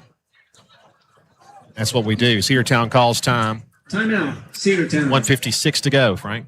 All right, timeout on the field. Let's take a 60-second break, and we'll be back Don't forget about those with the ball game in just a moment. fish fillets. Get large capacity cooling with a Maytag side-by-side refrigerator. Gallon door bins free up shelf space, and frameless glass shelves fit larger items. The metal shelf gives the inside a bold look that's as durable as it is distinct. An exterior water and ice dispenser makes access easy. And fingerprint-resistant stainless steel resists smudges and streaks. Shop Rudy Wood's Appliance and Home Furnishings today. 539 West Avenue in Cedartown. Visit their website at rudywoods.com. Make the right play. Go to Peach State Ford in Cedartown today. Rush to Peach State Ford in Cedartown. Peach State Ford has a championship lineup of new and pre-owned vehicles. Peach State Ford is now open in your backyard. Peach State Ford is proud to be part of your local community. Whether you're waiting for your vehicle to get serviced, picking up a part for your vehicle, or stopping by to check out a new vehicle for yourself, Peach State Ford offers a wide range of amenities to enhance your experience. Peach State Ford in Cedartown, 2076 Rockmart Highway, 770-748-3673. Let's get back to Cedartown Bulldog football on the Big AA. Third down and 15. The ball is on the 25-yard line. Motion outside. Young man is going to be hauled down for no gain. That was Jacoby Dorsey. He had a little bit of a hesitation deciding whether or not he wanted to turn it up, and that little hesitation cost us. Hiram calls a timeout with 1:45 to go. And so they can get the ball and see if they can put some more points on. Maybe tie the game. All right, we'll take another break. We'll be back after this 60-second timeout. Hey, it's the Border Mexican Restaurant located at 718 North Main Street right here in Cedartown. They serve a wide variety of your favorite Mexican food made fresh daily. Great food, great fun. It's great for the whole family. Come see us at the Border Restaurant right here on Main Street in Cedartown. Or you can call for takeout at 678-246-1031. The Border Mexican Restaurant is the best Mexican food north of the border. That's the Border Restaurant right here in Cedartown. Cedartown Automotive is your one-stop for all your automotive needs. Oil changes, new tires, tire repair, brake work, tune-ups, air conditioning service or repair. Think Cedartown Automotive. The fine folks at Cedartown Automotive are serious about their job and ready to help you get your car prepared for the months ahead. So why not stop by Cedartown Automotive today on East Avenue in Cedartown? That's Cedartown Automotive. Call them at 770-749-5040 or go by and see them at 107 East Avenue in Cedartown. Let's get back to Cedartown Bulldog football on the Big AA. All right, Branson Adams kicks it on fourth down, and young man for Hiram catches it on the 42-yard line. So they have the ball at their own 42 with 1:40 to go. We'll see what kind of offensive production that they can get. Need to see what kind of defense we've got. That's right. All right, Thomas is back in there at quarterback for them, and he's run it right straight at the middle. He's got some running room, and he's going to be tagged as he got it across the 40 to the 38. When he gets across the line of scrimmage, can they tackle him? I thought they could. I thought once they passed the line of scrimmage, it was all game.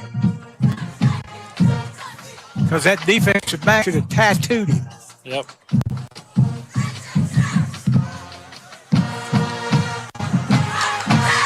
Well, he's definitely in there for his running ability now. All right. He drops straight back, looks in, completes the ball. The young man's inside the 20, inside the 10, down to about the 8-yard line. Yeah, why did the clock stop before the guy went down? Because it's at Hiram. Okay, home cooking. The clock. I mean, it stopped. And it's a scrimmage, I guess. Cedartown had a missed tackle there on that play, though. When the ball was caught, the receiver able to kind of deke away from our defensive coverage, and we had a chance to tackle him there, but we couldn't bring him up. 1st and 10, inside the 10. All right, Thomas drops straight back, looks, throws it down the field, touchdown. 41 seconds left to go, and Hiram is about to tie the ball game.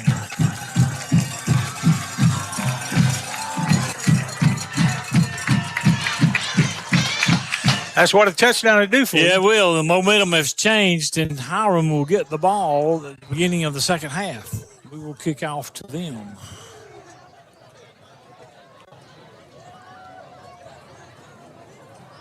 All right, number 97, Owen Briggs, in there for the point after.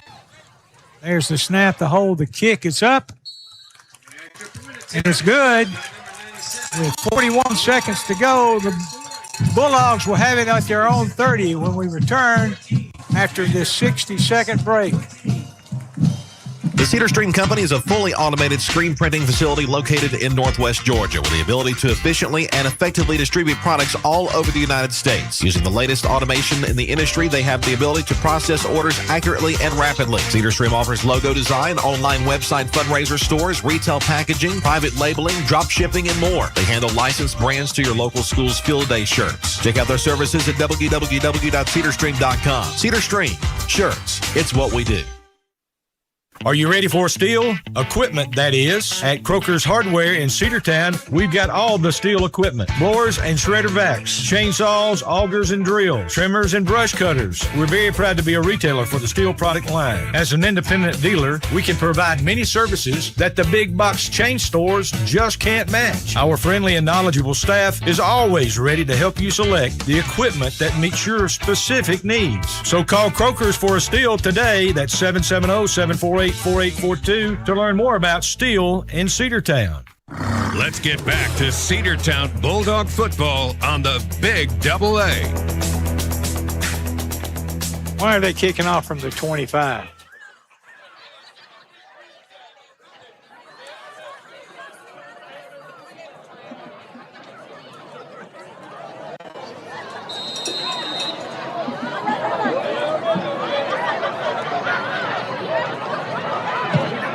There's the kickoff. It's going to be taken down at the 24. Kobe Dorsey. So we'll see what the Dogs do here on their last possession of the first half. It's 14-14. Cedartown scoring the first 2 touchdowns of the game, then Hiram with 14 unanswered points of their own. Did Hiram have a penalty? Yes. It was unsportsmanlike conduct after the point after of their touchdown. Okay.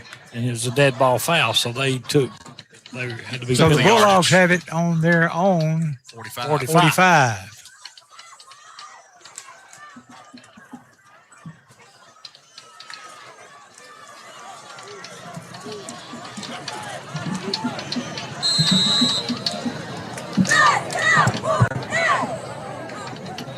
Two receivers out to the left, 2 to the right, giving inside to number 10, and he's got 5 yards. Got it to the 50-yard line. And Cedartown takes a timeout. And it'll be 2nd down and 5 at the 50. We'll be back after this 60-second break. Hey, football fans, this is Representative Trey Kelly, and you're listening to Cedartown Bulldog football on WGAA Cedartown. I want to wish all the players, coaches, band members, and cheerleaders a safe and successful season. You've worked hard to represent us on the field, and I'm proud to represent you in the Georgia House of Representatives. Again, this is Representative Trey Kelly, and I want to thank you for listening to the Big Double A. Go Dogs! Paid for by Kelly for House. This is Andy Harris, president of Coosa Valley Credit Union, inviting you to come see us for your auto loan needs. If you're buying a car or refinancing your current auto loan, at Coosa Valley Credit Union, you'll get one of the lowest interest rates in the market, as low as 3.49 APR when you open an account with a direct deposit. Coosa Valley Credit Union is local and nearby in Northwest Georgia. Plus, you'll always speak to a real person when dealing with us. That's what we call kinder banking. Contact 706-235-8551 for more details. Equal opportunity lender. Let's get back to Cedartown Bulldog football on the Big Double A. First down. All right, there's about a 6-yard pass complete. Bulldogs have it 1st and 10 from number 3. He's got a cramp for Cedartown. Jalen Johnson. Jaden Johnson. Jalen.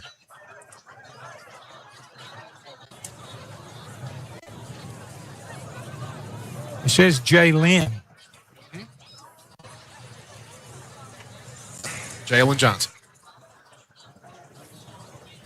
I wonder if he kind of, I mean, he may have a cramp, but I'm wondering if we didn't do that to kind of just stop things up a little bit. Yeah, he's limping off the field. I'm not saying he did take the injury or anything like that.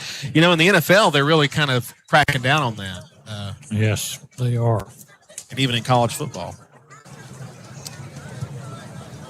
So, question is, are they going to? Well, he's going over to the atrium tent, maybe to get that rubbed out. All right, 25 seconds, and the Bulldogs have it 1st and 10 on the 44-yard line of Hiram. Now the clock is running.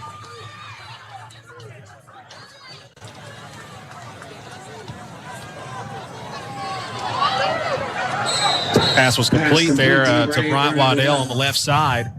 It'll bring up a 2nd down and about 4. 2nd down for Cedartown. Good pass right at the out of bounds line. He stepped out to stop the clock.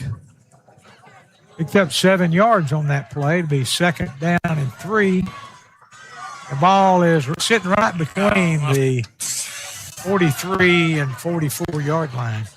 Got time for 2 more plays.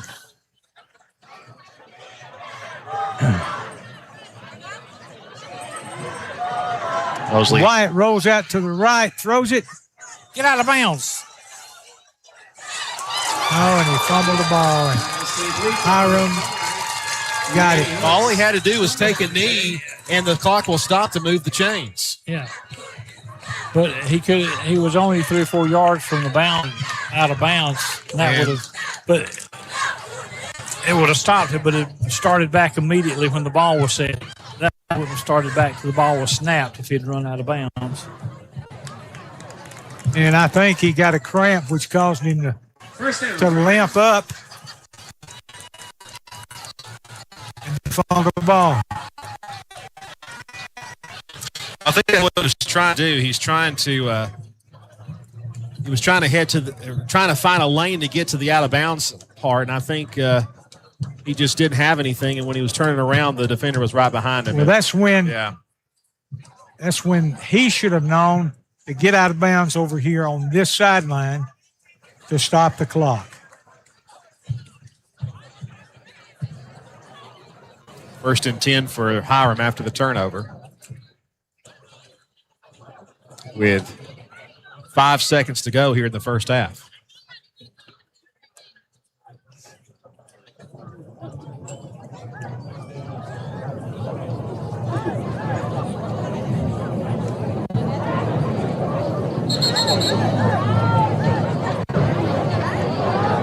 Here come the Hornets. Likely just taking a knee here, I'd imagine. That is not going to run the play. We'll see. Jordan Thomas is out there at quarterback.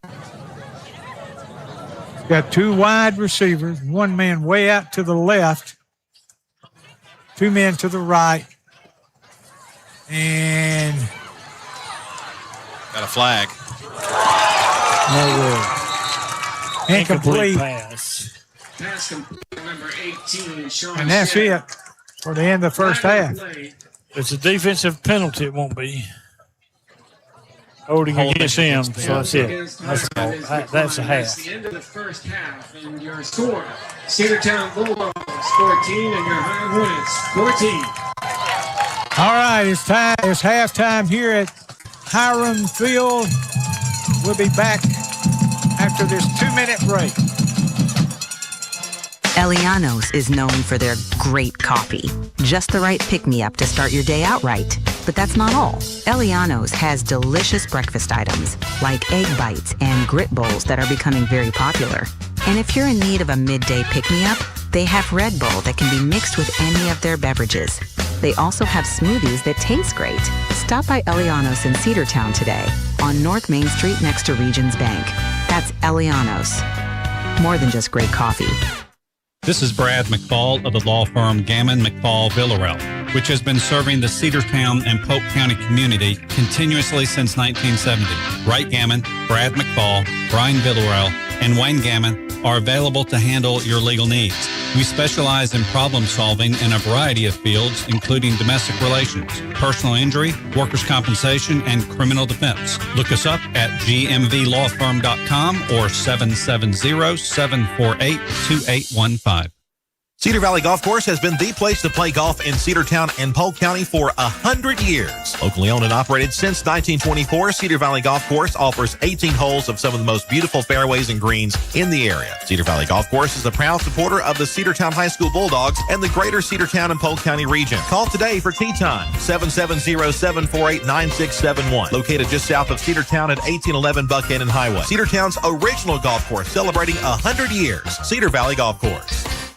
Cedartown Automotive is your one-stop for all your automotive needs. Oil changes, new tires, tire repair, brake work, tune-ups, air conditioning service or repair. Think Cedartown Automotive. The fine folks at Cedartown Automotive are serious about their job and ready to help you get your car prepared for the months ahead. So why not stop by Cedartown Automotive today on East Avenue in Cedartown? That's Cedartown Automotive. Call them at 770-749-5040 or go by and see them at 107 East Avenue in Cedartown.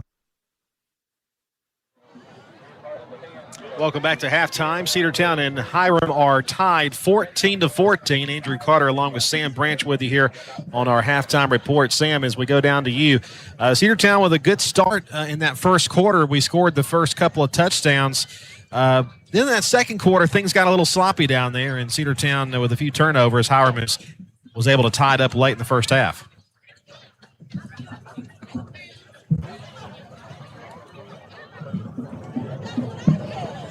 Sam, you there? Hello, Sam. Okay, I guess we don't have Sam right now, so we'll just continue on here. 14-14 is your score. So we will step aside here for another 2-minute break. We're going to try to figure out the issues going on right now. I'll be back after this 2-minute break of our pregame, halftime, and postgame sponsors. We're back after this.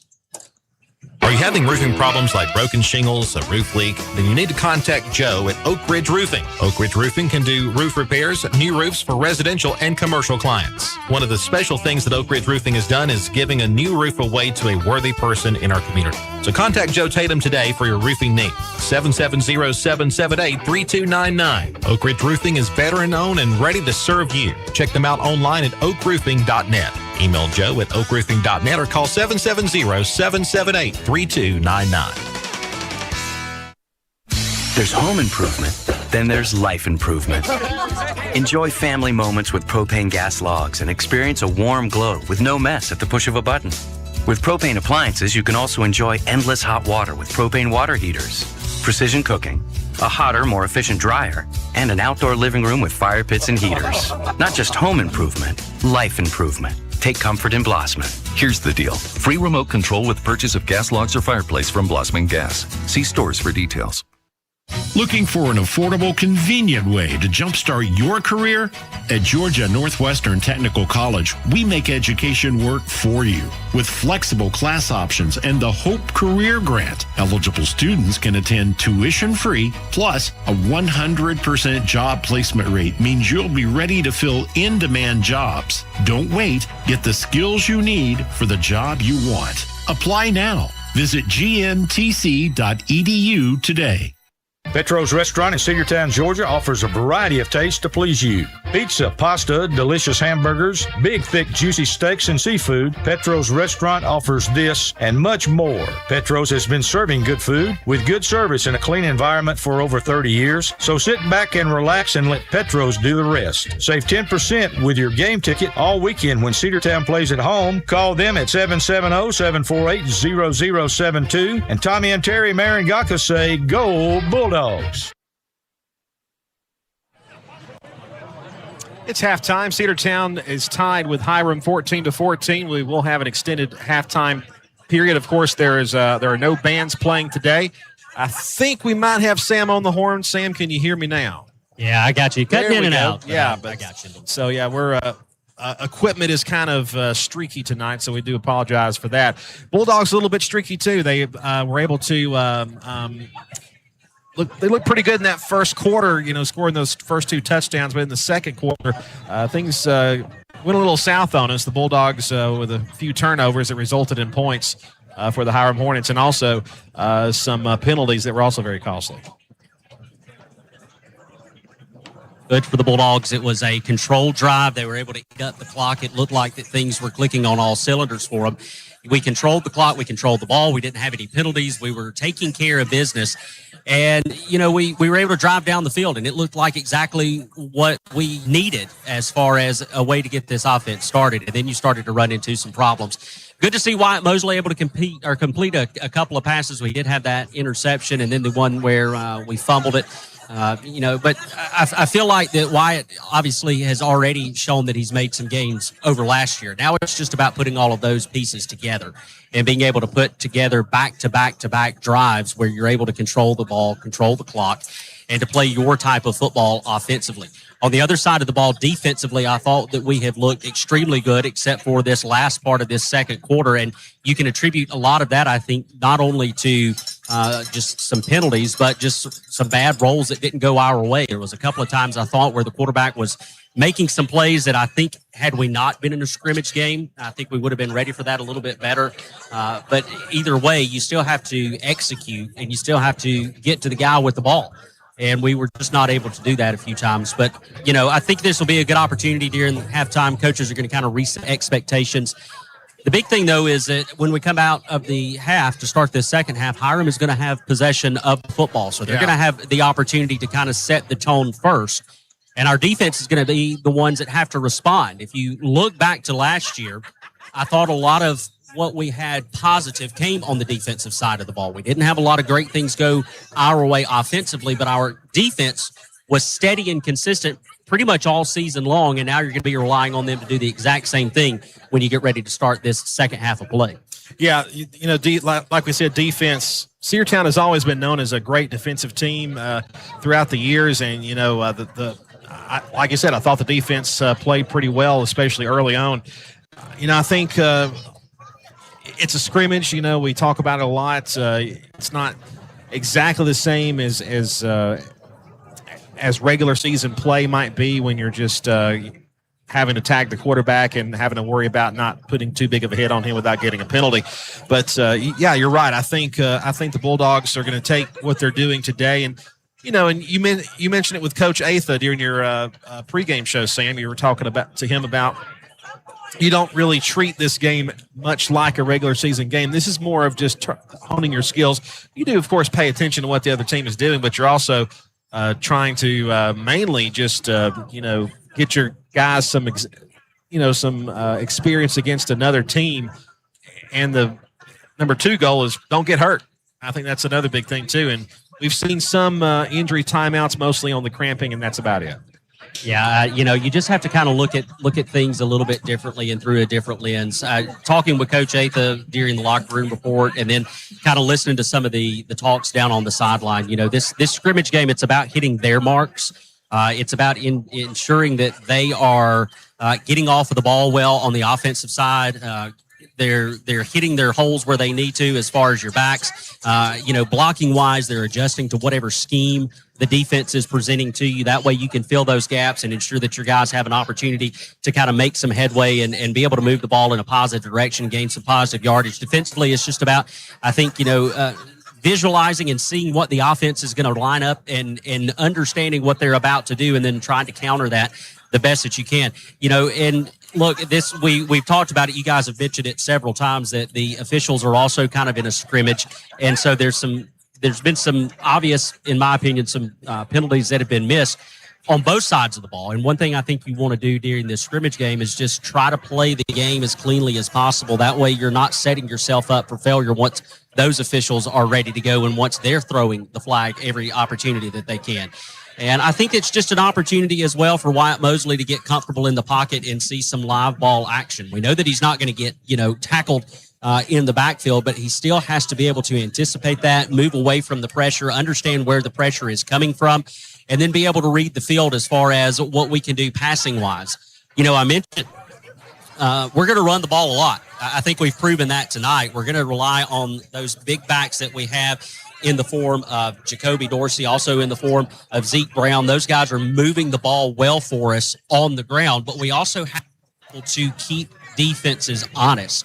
And if you're going to do that, you have to be able to pass the ball, but you also have to be able to just complete those passes. You can't just throw it out there and understand that, it's going to draw those guys in to cover something different just because you throw it up. You've got to be able to complete those passes. You've got to be able to move the ball in two different ways, not just on the ground. So seeing Wyatt hopefully be able to get some rhythms and get a little bit of momentum going, sitting in the pocket, passing the ball, being more comfortable, passing out of the pocket, and then making sure that he gets to a point where he understands when it's time to get rid of the football. And I think that that's something that he struggled with last year coming in his first year as the varsity starter. Just sometimes you got to get rid of that football and you got to say, you know what, we got to live to play another down. And I think that that's something that you're going to see mature through Wyatt as the season progresses as well. I think another thing too, and we've kind of touched on a little bit too, last year we ran a different offense that we're running this year. Last year we mainly ran the spread with a little bit of option thrown in there. This year, at least in this game, we have seen our offense run a more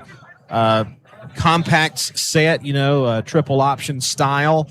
And honestly, I feel like, last year Wyatt Mosley really had not had a ton of experience in the spread offense, and he looks a lot more comfortable, I think, in this particular offensive setup. And I think that's been part of the philosophy in changing our offensive look at what we're doing this season. And I think it's so far so good, although there are a few cobwebs and some rust to knock off for the upcoming season, Sam.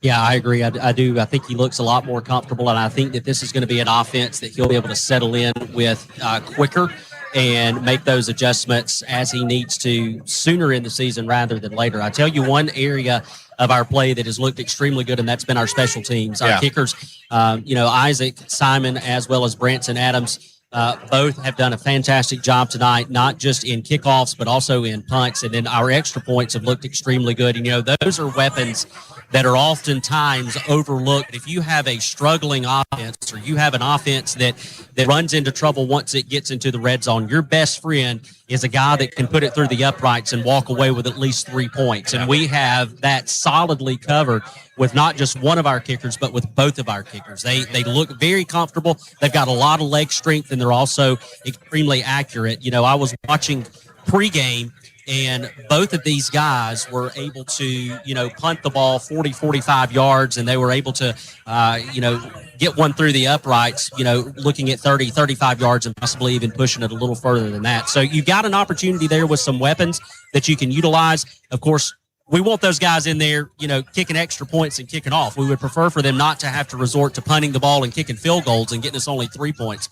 But it's nice to know that those weapons are there, and at least that part of the game is very sound for you as you get ready to kind of start putting those other pieces together to complete the full team. Yeah, see, Branson Adams and Isaac Simon are both out on the field right now doing some practice kicks here at halftime.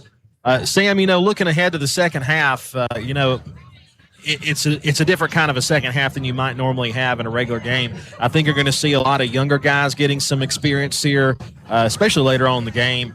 As we know, the score is not exactly the important thing in a scrimmage. It's more of getting guys reps and getting them some experience out there on the field. But what are you looking for in the second half? I think you mentioned it a little bit before, too, with our defense. They're going to have a pretty big stand to start the second half. Yeah, I think that's one of your keys right there coming right out of the gate, out of the locker room, is the defense has to make a good stand. They have to understand how to cover the quarterback better. He has been able to escape and get free, and when he does that, it just causes problems for the rest of the drive, and it's where they build their momentum. Number 11, Jordan Thomas, who is a junior for the Hornets, he has been able to use his legs, and, he's a dual-threat quarterback. He's been able to throw the ball as well, and we've just got to kind of adjust to that and make sure that we're covering all of our bases. Some of our guys have got to stay home when they're supposed to. Some of our guys have to go out and keep up with their receivers when you're talking about your defensive backs. And I think that defensive line has got to continue to play well. If you noticed, they had switched and kind of moved away from trying to run the ball up the middle pretty quickly and early on in the game because they realized that our defensive front is extremely good and probably the best part of our defense. So it's going to be up to our corners. It's going to be up to our linebackers and safeties to play up to that level of the defensive line. And if they can do that and they can force teams to try to run the ball up the middle on us, our defensive line is going to play an extremely big part in the success of the team moving forward. Offensively, I think you just kind of have to, get back to what you're doing as far as hitting your marks. Run the plays that you want to run, get those reps that you want to get some of those younger guys involved, like you said. Maybe it's whether we're swapping out some of our backs, maybe some of our receivers. We may see a backup quarterback come in. But at the same time, I would love to get Wyatt Mosley as many reps as we could. I know that you want to keep him out of danger, and of course that's why it's a touch only thing, but things can still happen. He can still plant his foot the wrong way. He can still roll an ankle, a knee, something like that. So, you want to err on the side of caution, but I think you also want to get him as many reps as you can in this live environment. Of course, we will have, 2 weeks off basically before we have to play our first regular season game. And so you don't really have to worry about the attrition part of it and just clear him out because he's going to have a lot of time to recover and get back to game ready status. But exactly, those are some of the things that I want to see us do here in this second half of play. Well, Sam, real quick before we take our last break of the half and go back to the game of play, not a ton of scores out there right now. Of course, there's not a ton of there are a lot of teams scrimmaging right now, but not a lot of official scores. The only high school score I have right now is Darlington 10 and Banks County nothing. That's a second quarter score. The Atlanta Braves and New York Yankees are had first pitch. They had a weather delay up in New York. And it's Max Fried against his former team right now. And the newest Brave pitcher is also getting the start tonight as well. So right now it's a 0-0 tie in the top of the first inning up in New York. The Atlanta Braves, of course, swept the Miami Marlins yesterday in their 4-game series, or the 3-game series rather. So Braves continuing to play well with the second best record in baseball.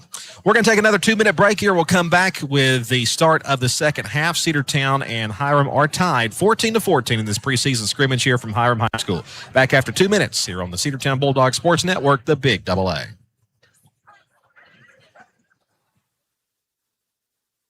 The caring and experienced professionals at Smith & Miller Funeral Home are here to support you through your difficult time. We offer a range of personalized services to suit your family's wishes and requirements. You can count on Smith & Miller Funeral Home to help you plan a personal and lasting tribute to your loved one. Our number 678-901-1234. Visit us online at smithmillerfh.com. Smith & Miller Funeral Home, honoring life and celebrating memories. Have you been to Croker's Hardware and Supply lately? Croker's is the place to find everything you need from boots to fencing, from plumbing supplies to wood and gas stove fittings, everything, even paint and flooring. Whether you're building or repairing, everything you need is right here at Croker's Hardware on East Avenue. Name brands galore right here in your back door. Orca and Yeti coolers and tumblers, case knives, native eyewear, buck stove grills, and more. At Croker's, you can find everything. Go by and see the friendly staff there at 1192 Rockmart Highway. That's Croker's Hardware in Cedartown. Eliano's is known for their great coffee. Just the right pick-me-up to start your day out right. But that's not all. Eliano's has delicious breakfast items like egg bites and grit bowls that are becoming very popular. And if you're in need of a midday pick-me-up, they have Red Bull that can be mixed with any of their beverages. They also have smoothies that taste great. Stop by Eliano's in Cedartown today on North Main Street next to Regions Bank. That's Eliano's. More than just great coffee. This is Brad McFall of the law firm Gammon, McFall, Villarreal, which has been serving the Cedartown and Polk County community continuously since 1970. Wright Gammon, Brad McFall, Brian Villarreal, and Wayne Gammon are available to handle your legal needs. We specialize in problem solving in a variety of fields, including domestic relations, personal injury, workers' compensation, and criminal defense. Look us up at gmvlawfirm.com or 770-748-2815. It's halftime. We're about to start the second half of play. The Cedartown Bulldogs are tied with the Hiram Hornets 14-14 here. Both teams are about to head back out on the field where the Cedartown Bulldogs will be kicking off to the Hiram Hornets in the second half. Don't forget Cedartown High School Bulldogs football, the season opener 2 weeks from tonight, as Cedartown will be at home against the Ridgeland Panthers to open up the season. That'll be our regular start time, 6 o'clock for Sports Talk Live pregame show. The gang will be back together for that. We'll have the locker room report at 7 o'clock, and, of course, kickoff will be at 7:30 from Cedartown Memorial Stadium, Doc Harris Field, for the 2026 official kickoff in 2 weeks' time. Also, Cedartown High School Lady Dogs softball continues next week. A couple of rainouts this week. The Cartersville Purple Hurricanes defeated Cedartown earlier in the week. 10-2 was the final score in 9 innings. The Lady Bulldogs will be back in action this coming week as the Lady Bulldogs will head to Cass to take on the Lady Colonels on Tuesday. Still no word on the makeup times for the 2 rainouts from this past week, the Woodland game at Woodland on Wednesday, and then, of course, the game against Villa Rica on Thursday, which was also rained out. And lots of rain this week. Thankfully, no rain here at Hiram at all since we got here. A lot of rain back in Cedartown, but here it's been pretty good. Both teams back out on the field. Let's take another 60-second break, and we'll come back with the kickoff of the second half after this timeout on the Cedartown Bulldog Sports Network, the Big AA. Cedar Valley Golf Course has been the place to play golf in Cedartown and Polk County for 100 years. Locally owned and operated since 1924, Cedar Valley Golf Course offers 18 holes of some of the most beautiful fairways and greens in the area. Cedar Valley Golf Course is a proud supporter of the Cedartown High School Bulldogs and the greater Cedartown and Polk County region. Call today for tee time, 770-748-9671. Located just south of Cedartown at 1811 Buckhannon Highway. Cedartown's original golf course, celebrating 100 years. Cedar Valley Golf Course. Cedartown Automotive is your one-stop for all your automotive needs. Oil changes, new tires, tire repair, brake work, tune-ups, air conditioning service or repair. Think Cedartown Automotive. The fine folks at Cedartown Automotive are serious about their job and ready to help you get your car prepared for the months ahead. So why not stop by Cedartown Automotive today on East Avenue in Cedartown? That's Cedartown Automotive. Call them at 770-749-5040 or go by and see them at 107 East Avenue in Cedartown.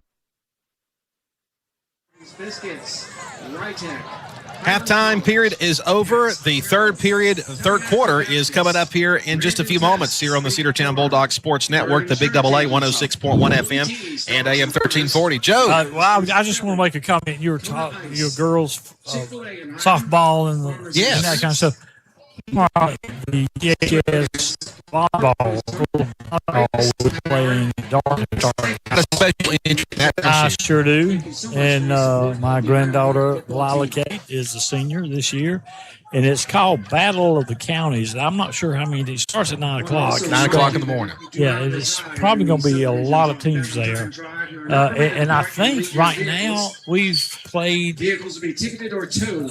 2 or 3 games, different schools. I know we were at Rockmart a few weeks ago. We beat Rockmart, and we beat the other team 2-0. We went undefeated. They were in New Manchester, I think yesterday, and they went undefeated there.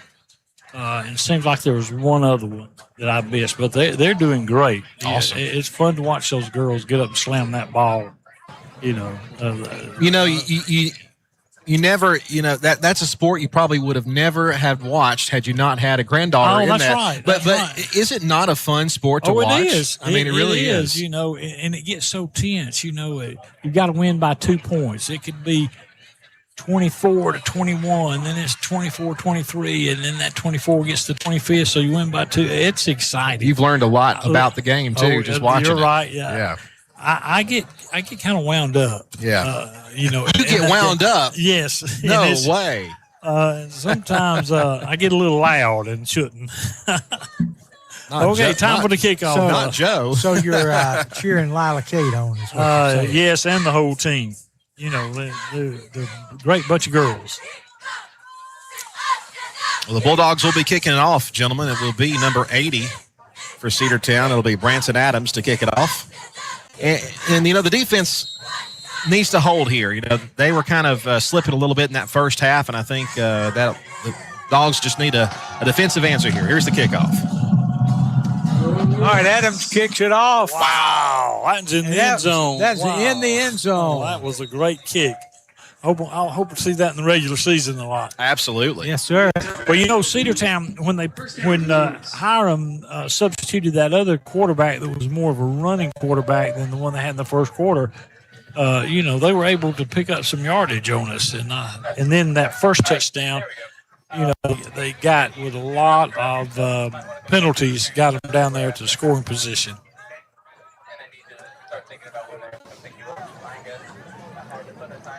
It'll be 1st and 10 for the Hiram Hornets on their own 30-yard line.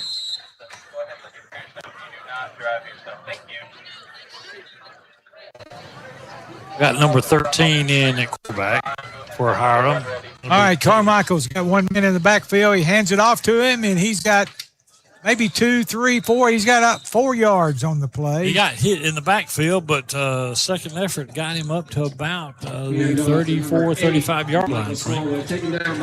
Picks up 5 yards on the play. Second and almost 6. And they're going to give him 5.5. Yes.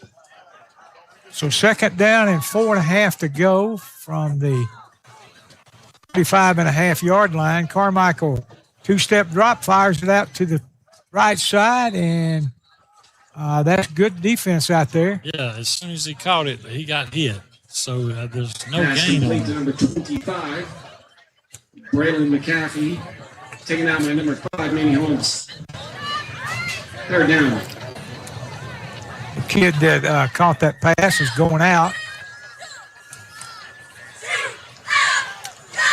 Manny Holmes was the defensive back for Cedartown and ran him out of bounds.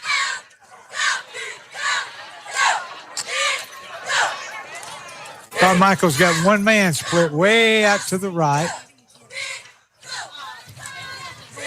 And going to give it off to the tailback. He's going to be hit right at the line of scrimmage. I don't think he got anything. No gain.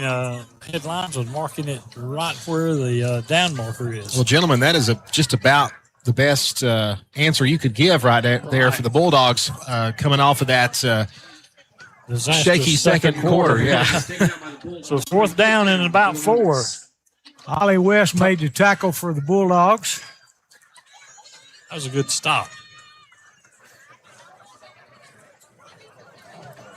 14-14 tie here in the 3rd quarter.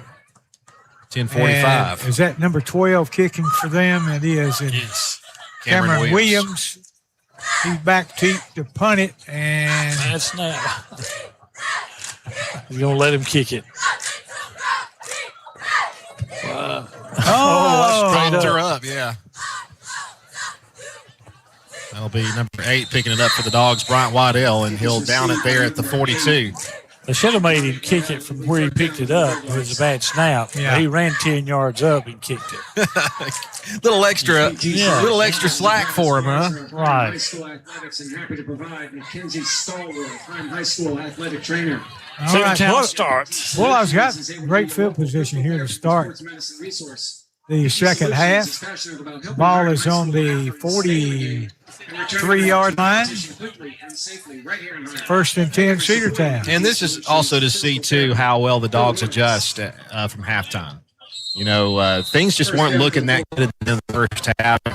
Your defense made us 3 out of 4. Let's see if the Dogs can respond right here. All right, Mosley is under center. Motion to the right. Going to give it inside to number 10. And he's got some running room. He got it across the 45 out to the 46. Zeke Brown again, a 2-yard gain there, 2nd and 8. I think I saw somebody grab his face mask as he went by them there. Nobody called anything.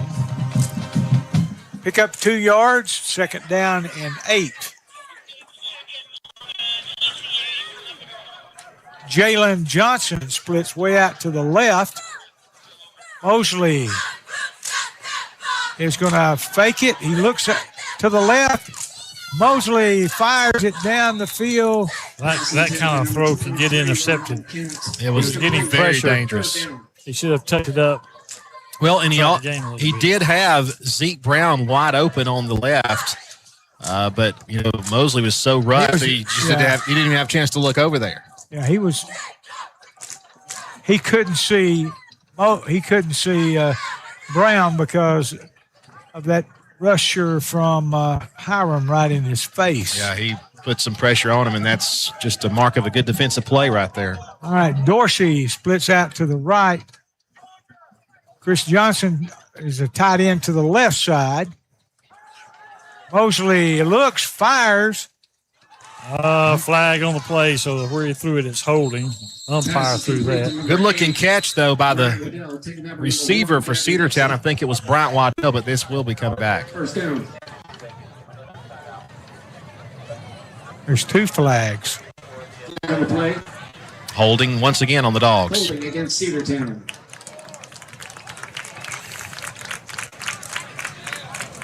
Third down.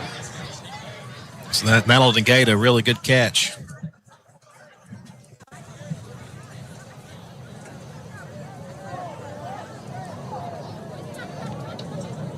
It was 3rd down and 7. That's going to make it 4th and 12? It's going to make it 3rd down. 3rd down? Yeah, you don't lose it down. Yeah. So come back. 3rd down and 17. Yep.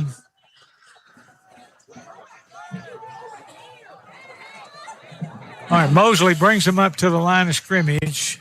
Johnson splits way out to the left.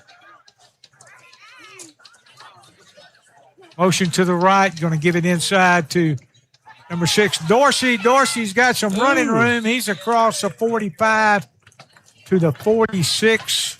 Hand off to number 6, 49-yard They're going to give him near midfield. 47-yard line. So it's going to make it 4th down and about 5. Yeah, we're going to kick it. I was almost like, this is preseason. Why not try to go for it here? But no, we're going to kick it away. Isaac Simon out there to punt it. Might be a fake. You never can tell. I believe that's Adams out there. Simon.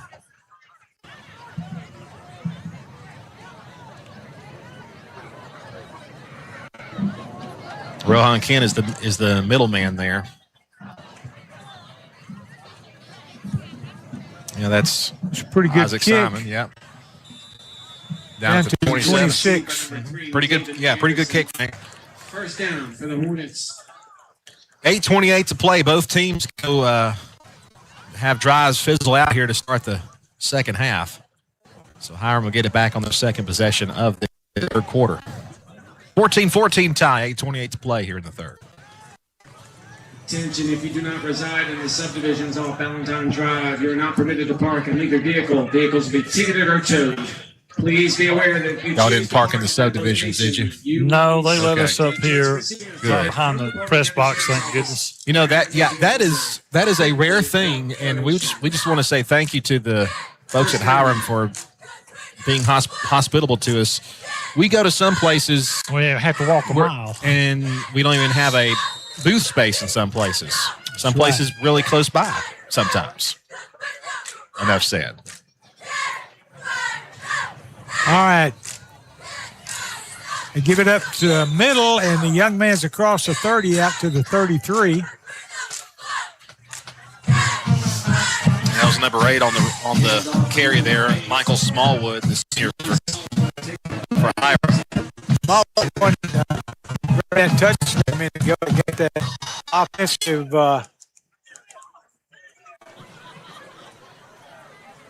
started for them in the second half. Second down and 5. That's a 5-yard gain there to the 35-yard line. Jordan Thomas going to give it to, and this kid reversed his field. Usually you don't get much doing that, but he gets it across the 35 to the 36. Bryson Billison. They're going to give him 37-yard line. Initial contact there by number 5, Manny Holmes, tripped him up, and then the rest of the Bulldogs, they're on the left side of the line, able to wrap him up and hold him to only a 2-yard gain on that reverse. 3rd down and 2. 3rd and 2. This Thomas kid can run really well. He pulls it down and runs sometimes. And he's pretty good in the broken field. And he gave it inside, and he's got a first down. Chris Johnson hit him. But he kept his feet moving, got it across the 40 to the 42-yard line.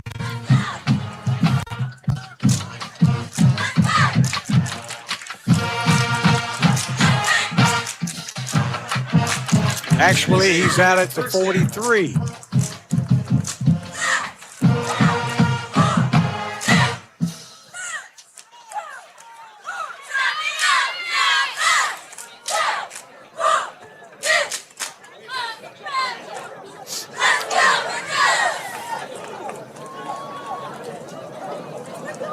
All right. Oh, he throws it, and it's intercepted. Oh, almost intercepted. Almost. I thought There's Johnson a had flag it. on the play, maybe holding against Hiram. And Jalen Johnson was in the area. He almost intercepted it. It was a little bit holding against Hiram. Yep.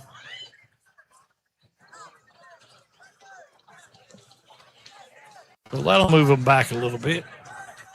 Flag was thrown at the, the 37-yard line? Yeah, the referee threw that. From the line of scrimmage, 15 yards. 10. 10. Or is it 10 yards from the spot of the foul? Oh, it's 10 yards from the line of scrimmage. It's like they're going from the spot of the foul. Nope, it's from the line. It's from the line of scrimmage, or is it? Yes. Yeah. Ball is back on the 33-yard line now. It's first down and 20 for Hiram. Number 7 splits way out to the left for him. And Thomas in the shotgun. Ooh, almost batted that one down. Oh. Incomplete on the far side. Hey, that was it. We got a great call on that one. No, we did. We were defending that pass. It was a long pass to the far sideline. I mean, they were neck and neck and touching. I don't know. I didn't have my binoculars up to my eyes to see that, but it could have gone either way. I think they both were pushing and shoving, and they generally let them do that. Yeah. Oh, I say let them play. All right. That's Jalen Johnson on that wide receiver over there. Going to hand it off up the middle. And he's hitting in the backfield. Fumble.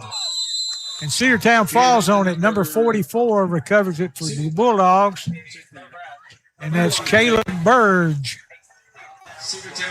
Yeah, good job there by the defense. That run play, we snuffed that up immediately, and then got man in there to knock the ball loose, and Cedartown's going to get another takeaway there on the and great field position. Absolutely. 5:55 to play in the third. We're tied up at 14.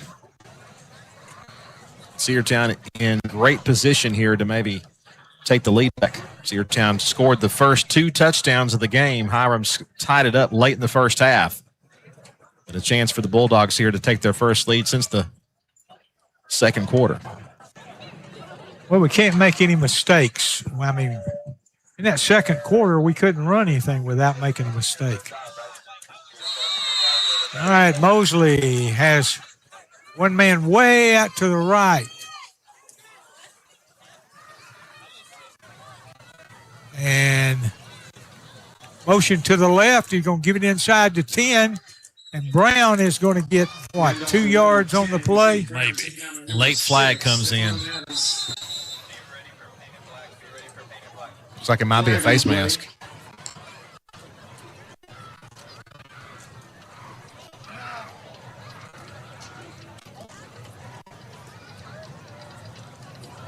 First foul. Oh, it's targeting. Targeting on Hiram. Give Cedartown first down. Yeah. And some more. You know, I hate these targeting calls myself. Well, there's a lot of things changed since we played. I know it. For safety reasons, there's a lot of other things that. First down now inside the 15 to the 14-yard line. It's just as dangerous as the person targeting as it is the person receiving the hit. Joe. Absolutely. I just don't like the targeting call. All right, Mosley under center. Going to run out to the right. Run, Mosley, run. There you go, son. He run out of bounds. He got a first down. Yeah, I think he might have been tagged shy of the first down. But number 8 for Hiram's on the ground. He's hurt. He's hopping off with a knee or ankle. If this isn't touch football, tag football on the quarterback, he's got at least maybe even a touchdown. Yeah. But it's going to bring up second and 1. He was tagged about after the 8 yards. Tagged on about the 7-yard line. Looks like. And number 8, the man shaking up, that's Michael Smallwood, who goes both ways. All right, there's a timeout on the field. We'll be back after this 60-second break. Every great team is built on tradition, trust, and showing up when it matters most. That's the same legacy the Gamage family of Gamage Funeral Home has built both on the field and throughout our community for over 75 years. For generations, they've worn the red and black, cheered on our Bulldogs from the stands, and stood by their side during life's toughest moments. When your family needs compassionate care from people you know and trust, choose Gamage Funeral Home. Gamage Funeral Home, the home of thoughtful service. Get large capacity cooling with a Maytag side-by-side refrigerator. Gallon door bins free up shelf space, and frameless glass shelves fit larger items. The metal shelf gives the inside a bold look that's as durable as it is distinct. An exterior water and ice dispenser makes access easy. And fingerprint-resistant stainless steel resists smudges and streaks. Shop Rudy Wood's Appliance and Home Furnishings today. 539 West Avenue in Cedartown. Visit their website at rudywoods.com. Let's get back to Cedartown Bulldog football on the Big Double A. I think the ball is on the 7-yard line. Second down for Cedartown. 7 or 8 yard line. Mosley under center. Going to give it inside to Ram. No, Mosley keeps it, and he goes to the 1-yard line. And again, that's a first down though. But again, if it's not tag touch football, it's a touchdown.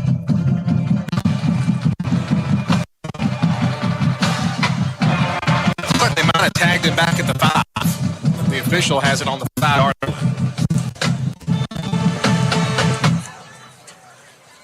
So that's not going to be a first down. It's going to be third down and about 2. Well, they've got it marked 3rd and goal. Maybe 3rd and inches. I don't know. Oh, they got first down on the marker down there. I guess he did make the first down. Check that, first down for Cedartown. Yeah, first and goal at the 5.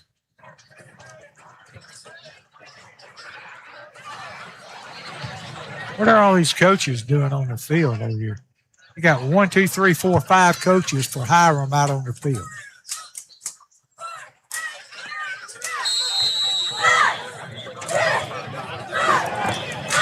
All right, Mosley under center. Going to give it off to Brown. Brown's going to take it outside. He goes in for the touchdown. That is a Cedartown touchdown. And no flags on the field, gentlemen. Cedartown has retaken the lead, 20-14.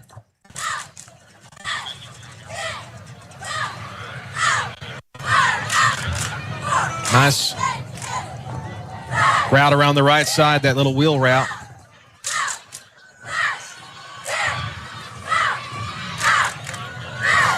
I think when they gave that ball to Brown that time, he saw that there was too many people inside, and he just cut it outside. He made the touchdown. Isaac Simon in there to attempt the extra point.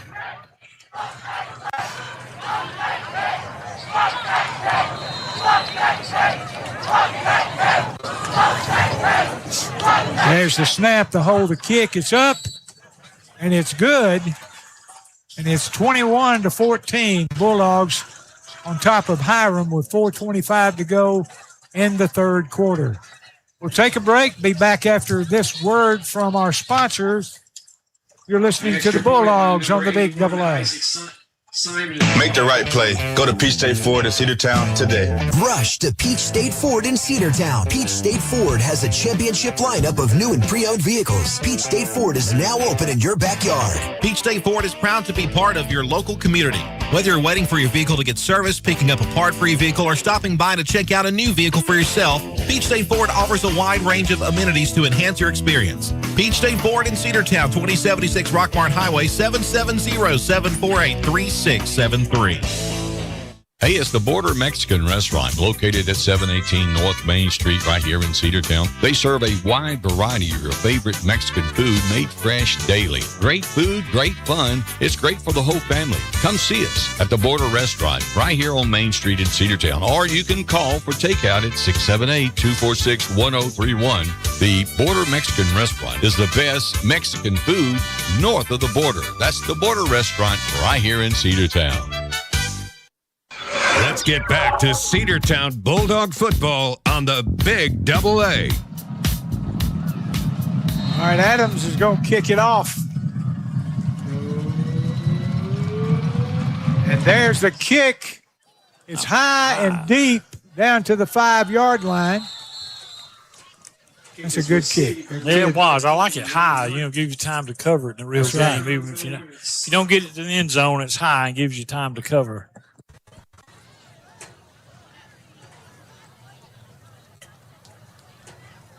So there's 4:25 left to go in the third quarter. Cedartown leading 21-14.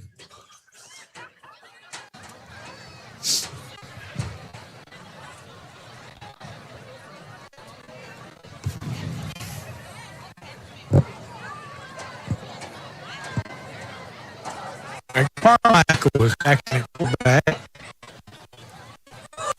As Thomas sits this one out.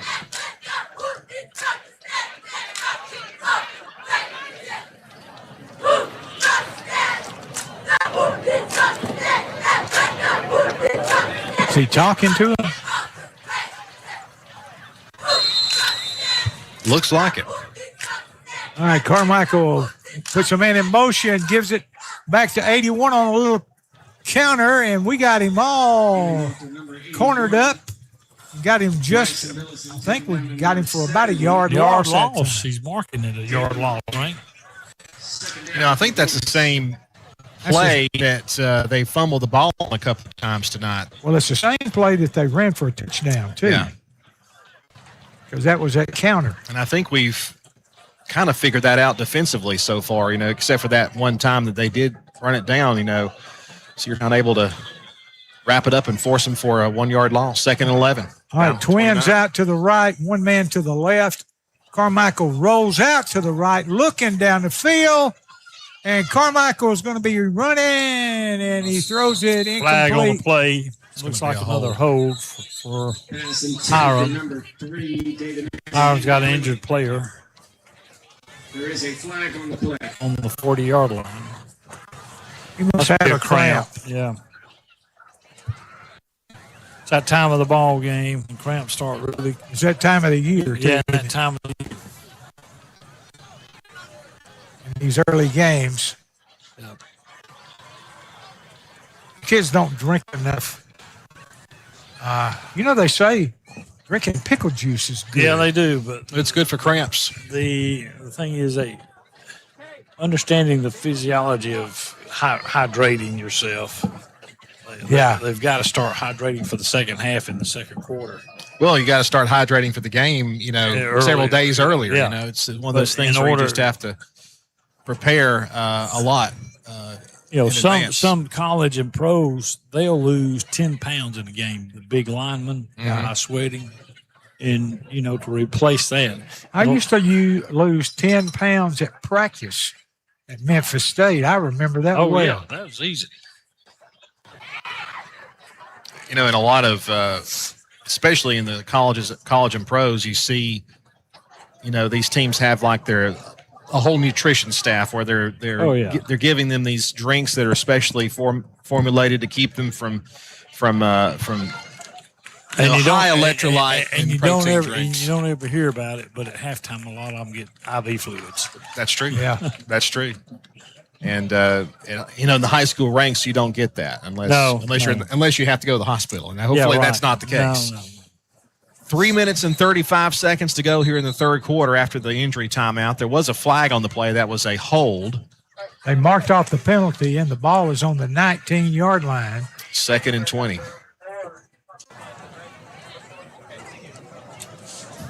Second down for the Hornets.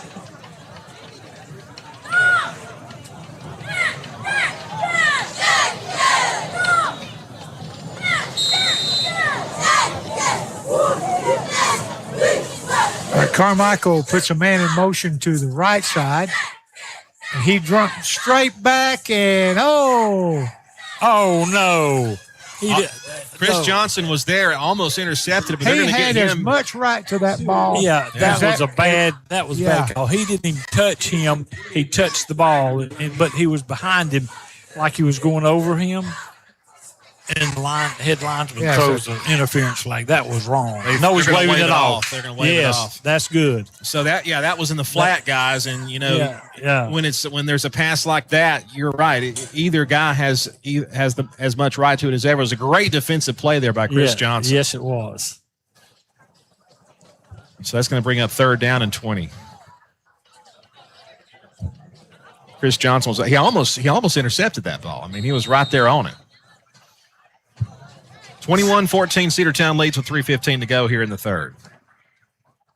Carmichael and this offense, they're playing like they did in the first quarter when they weren't playing well. All right, Carmichael rolls out to the right. Ollie West makes him run up, and he throws a ball as far as he can. Oh, that's a flag. Yeah, it was. That's an interference, so it'll be an automatic first down. And what's so unfortunate about that, guys, is that pass probably it won't be automatic because go back to the 15 yards. 15 yards on the scrimmage. It will be 3rd down again, but it won't first down. It'll be 3rd down and 5. 2 flags on the play. Maybe offset penalty.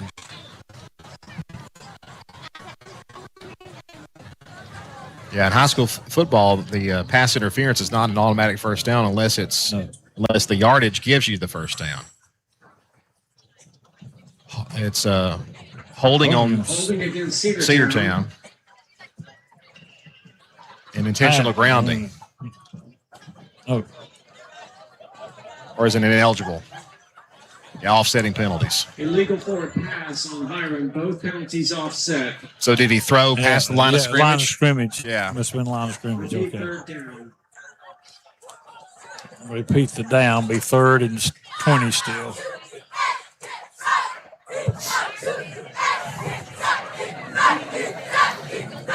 Gentlemen, I will be glad next in 2 weeks when we are back home in the friendly confines. How about y'all? In an air-conditioned broadcast booth. At least we hope so. You know, this actually isn't too bad over here. Got a little wind blowing on us. And Sam's out there, and I'm sure he's feeling real nice outside out in the lights. All right, Carmichael has a 3rd down and 22. And Ollie West tagged him in the back. That's right. Oh, throw the flag. Fourth down. So that's 4th down. A huge loss there on the play. Ollie West, as you mentioned, tagged him way back at the 15-yard line? I'm marking it on the 10-yard line, yeah. Andrew. So it's 4th and long, like a mile. Well, it's on about the 10. He's got to go to the 40 and a half. Yeah. So Just 30 look yards. at Ollie. He has eaten up that defensive I know it. tackle, that offensive tackle. I mean, he's eating him alive. Ollie's quick. He gets in there quick. Another one of those great seniors for the Bulldogs.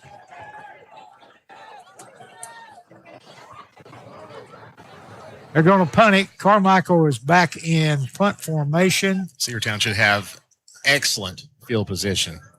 Our man is standing at his own 30, or at the Hiram 38-yard line. Now he's standing at the 36. Oh, that's a good punt. My goodness. And he caught it at the 48. Yeah, at the Cedartown 48. Cedartown 48, yeah. Brian Waddell. That was almost 50 yards. So much like a Wendell Rhodes punt, didn't it? Yes, it is. He could boot it a mile and a half. I know it. Minute 53 to go in the third, and Cedartown 21-14. Another great defensive stand for Cedartown. Cedartown will have it 1st and 10 with 1:53 to go here in the third quarter, leading 21-14. I think we may have a little H2O breakout there, guys. Well, this perhaps just a quick H2O. It's 9:44, and we still got a quarter to go. We sure do. We're usually through by 9:30. It's been a slow-moving game for sure, especially that second quarter seemed to drag on forever. Yeah, it did. Those coaches for Hiram, they like to stay almost out to the numbers all the time.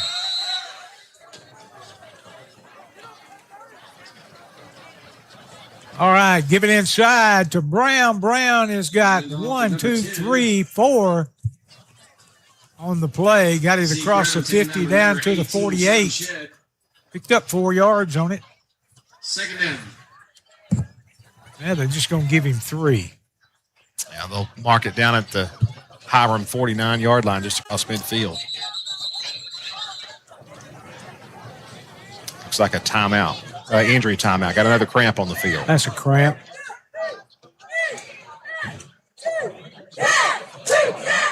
Number 13 for Cedartown, Dalton Trammell. I remember when when we played, somebody would run out there on the field and say, "Get up and get on the sideline." Remember that, Joe? I had Melvin Crook one time on the kickoff. I got a cramp, and he reached over there and grabbed me and threw me to the sideline on Old Gray Field. Of course. Yeah, you didn't lay down with a cramp No. back when Joe and I played.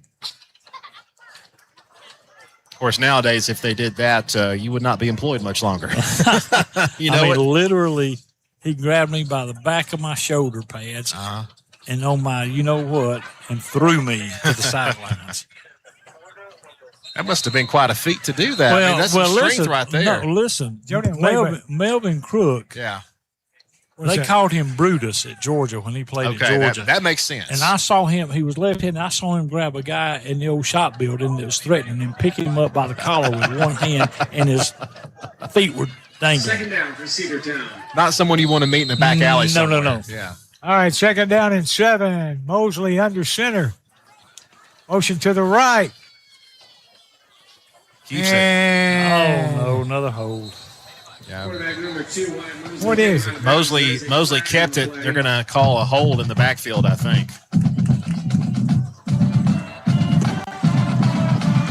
Mosley swept around on the keeper to the right. Yeah, another holding call on the Bulldogs. There's been quite a few of those tonight. That's one thing they have to clean up between on the start of the cutoff of the season and a couple of these. A lot of penalties. Yes. You know, there weren't a ton in the first quarter, but that second quarter on, there's been quite a few penalties, turnovers, and incomplete passes. And taking a little bit longer between change of possessions, I think, to give them extra time to hydrate. Yeah, exactly. All right, second down and 17.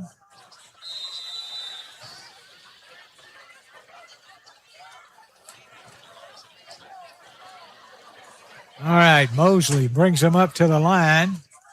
Got a wide receiver to each side, 2 tight wings and a fullback.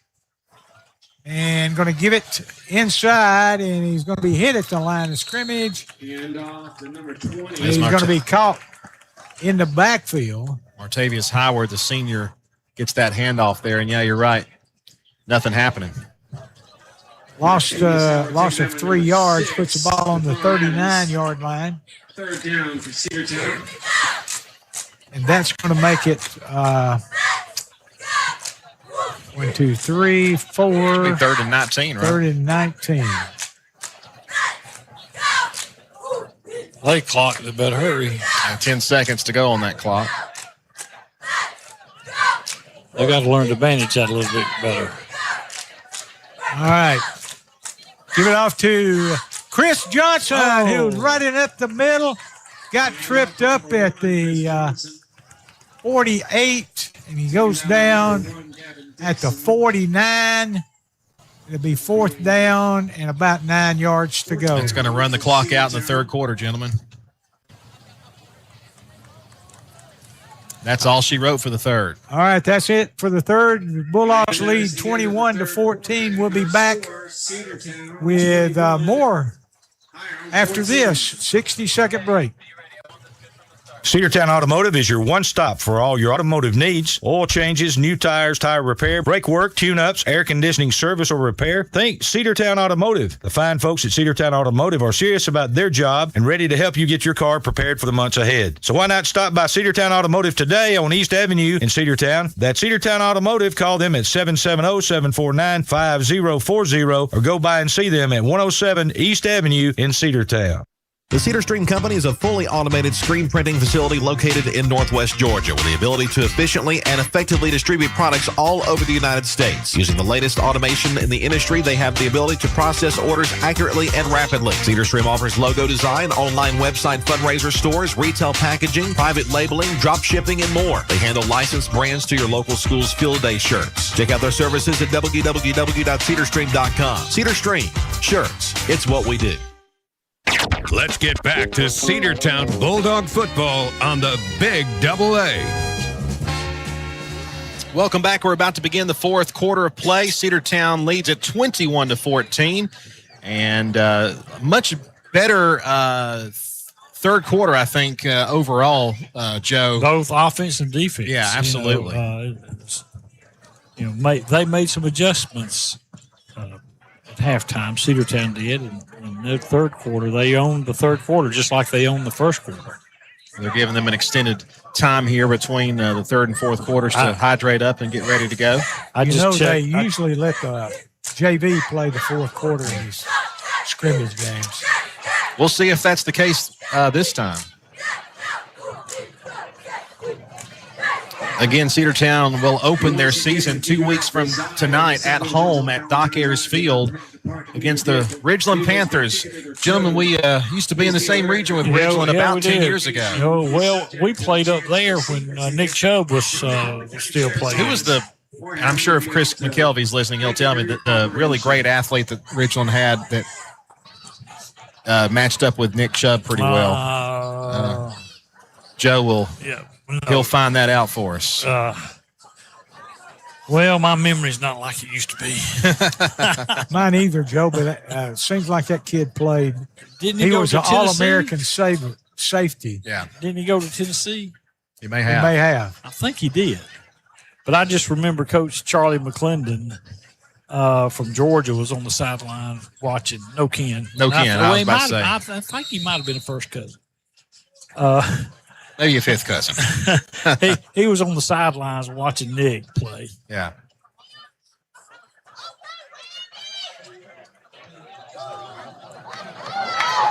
Of course, back in the day, it was Rossville High School for you guys. Rossville and Chattanooga Valley combined to make Ridgeland. All right, fourth quarter.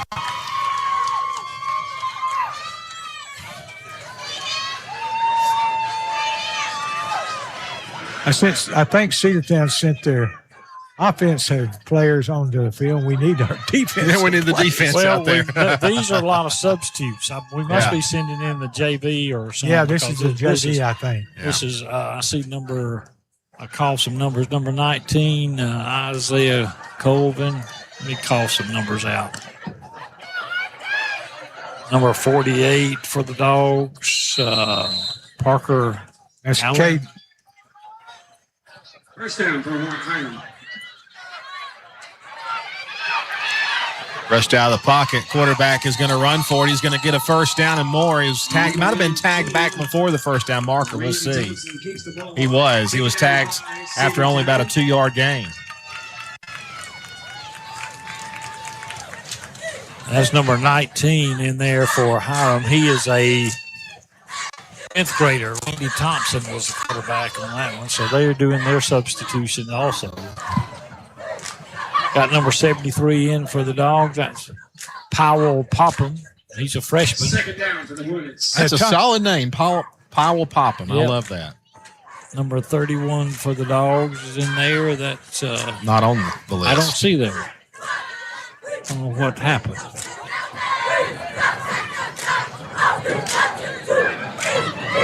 That one was cut off the spreadsheet. There's a handoff around left side. Got a flag in the backfield. Probably going to come back on holding. Tackle's going to be made around the 35. Still on his feet, though. Digs for a few more, but there will be a flag on the play, and this play will be coming back. Number 12 for the Dogs in on defense, Zyron Colvin. Did I say that first name right? That sounds right. Number 50. I would assume that's you may remember Chiron Colvin from the late 90s, early 2000s. Number 58, Alex Mendolia, sophomore. Got some young guys in there getting some snaps. Mendiola, yep. Mendiola, okay. That's going to be a holding call on Hiram. 48, I said that number. Holding on Hiram, personal foul on Cedartown. Offsetting penalties. I think they're going to mark them both off. Number 61, Bryson Dugan. I guess he's the brother of Grayson Dugan. Or son Ken. So that's going to place the ball at the 38-yard line. It's going to be 1st and 2 after the 2 penalties are put into place. I thought it was holding against Hiram. And they marked it off. They marked it off, and then they marked the 15-yarder off on Cedartown. So that's going to make it 2nd down and 2. Okay, I see.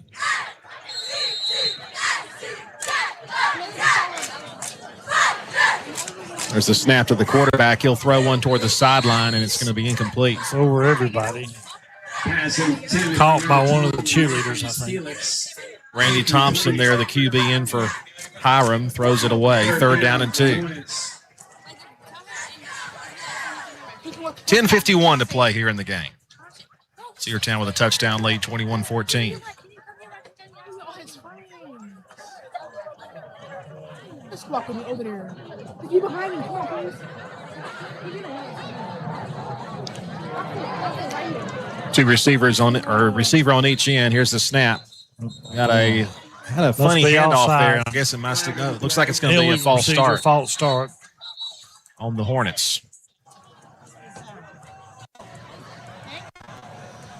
These young guys, freshmen, they've never been to a varsity game, and they're jumping. It's fun, but it does slow the ball game down. False start against the Hornets. Third down. Hiram has had a offside penalty call on their defense. That's the first false start, I think, for either side tonight. I think you're right, Andrew. Yeah, it's been pretty clean in that regard.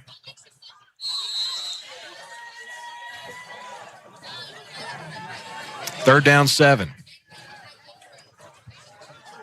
Ball is at the 33-yard line. The line to gain. I believe the linebackers are too deep. But there you go. Thompson throws the ball high in the air. It's a push and shove. It's going to be incomplete. No flag will be thrown. Surprised because he threw his hand up, didn't look back at the defender. Yeah. You got to be looking for the ball. Yeah. Fourth down. And the Hornets will be punting the ball away. And for Cedartown, back deep to receive is going to be Zyron Colvin.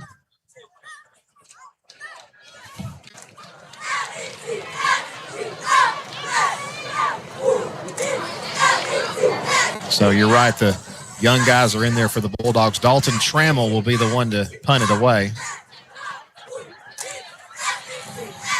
I'm sorry. For them, it's number 13. It's Caleb Carmichael. Number 42, D.K. Dorsey's in there on the white jersey. Excuse me, gentlemen. Yes. Ooh. Yeah. Colvin muffed the punt, but he's not rushed, so he'll pick it up there at the 30-yard line. That's where the Dogs will take over. 10:39 to play in the game. 21-14 your score. Now we should do the offense who came out to on the field a minute ago. Yeah.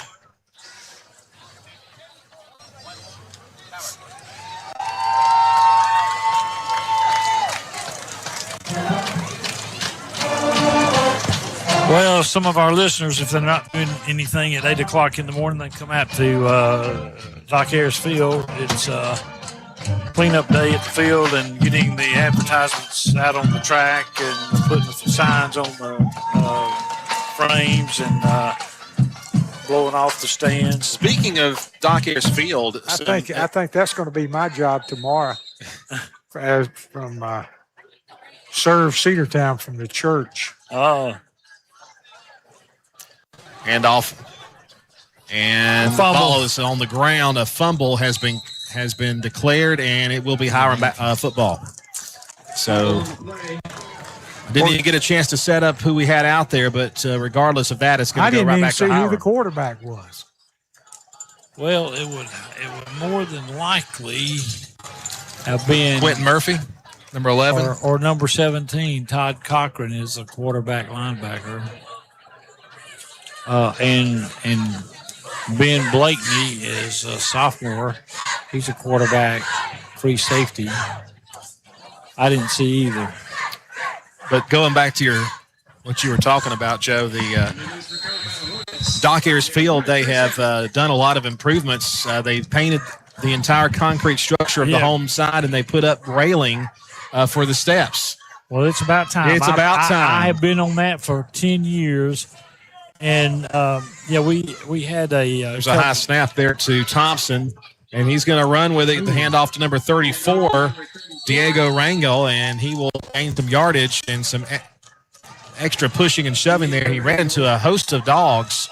It'll be a gain of 5 yards, but Joe, what you were saying. Well, we had this I'm in the Gridiron Club. We had this company come in, and it was an individual who really wanted to help, and he pressure washed the entire home stands, and then he went back and painted. We bought the paint, but he went back and painted it.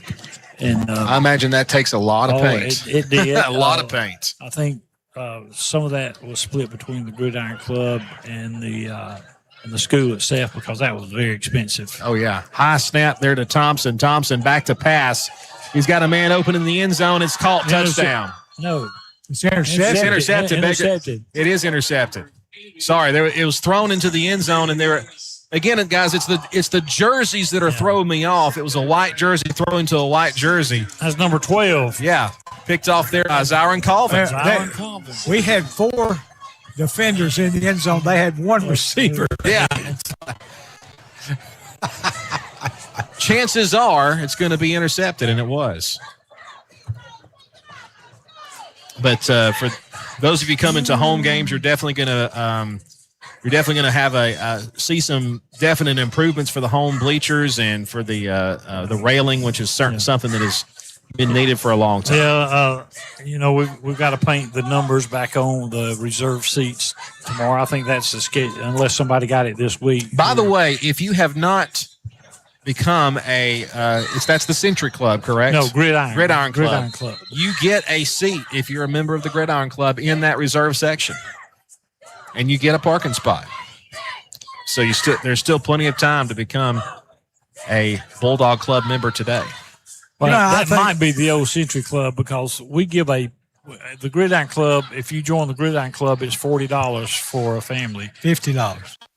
Well, yeah, it's $50 now. It was after it's $40 up to like May 1st or something like that, June 1st. But you get a parking pass down at the bottom parking lot. You can come in that gate next to the field house. 9:37 to go. We had a stoppage of play. Let's see who's in there at quarterback for the Dogs. I cannot see who that is. Just a minute.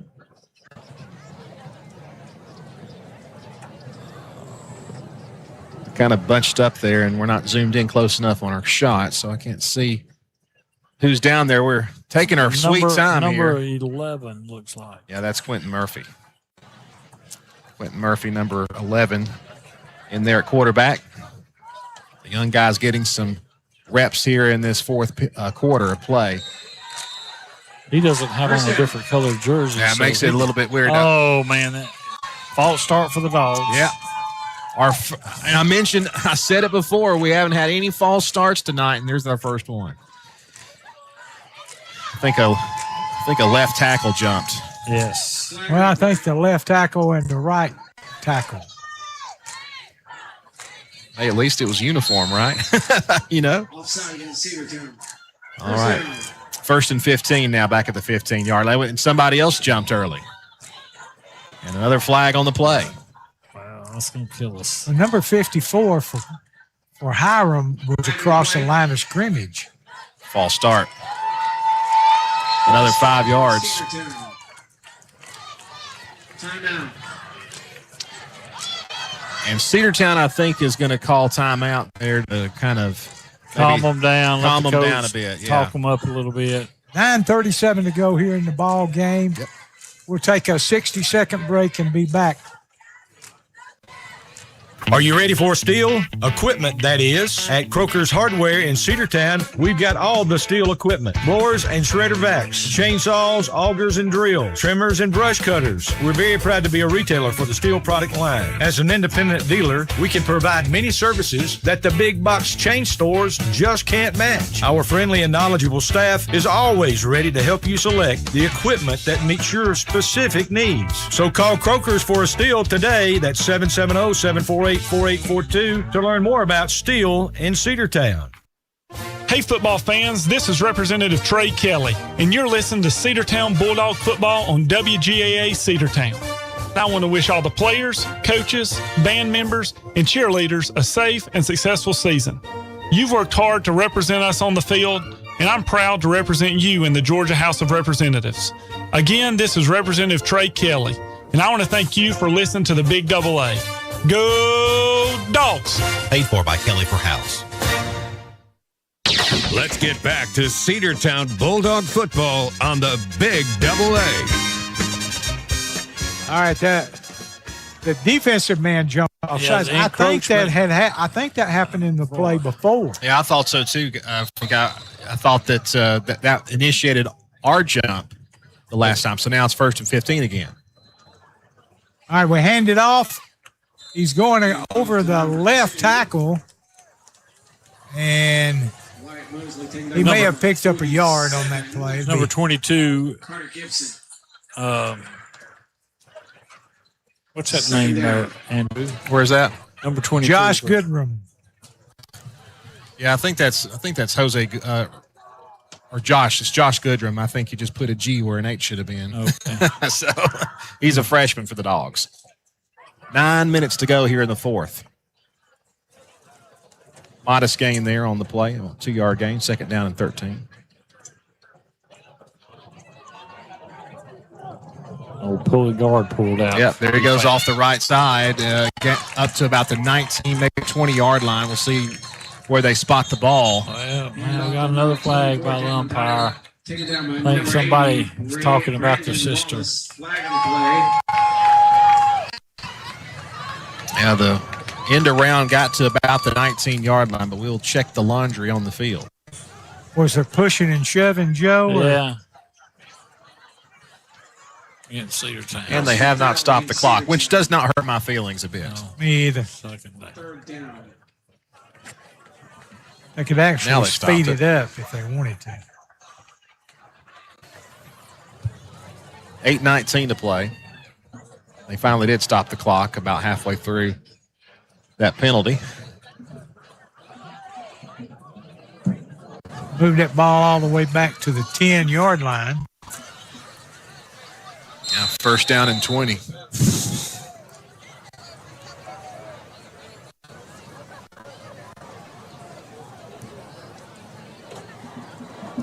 Murphy puts a man in motion, gives it to him. He's out around that end. He's got it up to the 20-yard line. Picked up 10 yards on the play. It'll be 4th down. 4th down. 4th and 10. That's a good play on 3rd down. 4th down.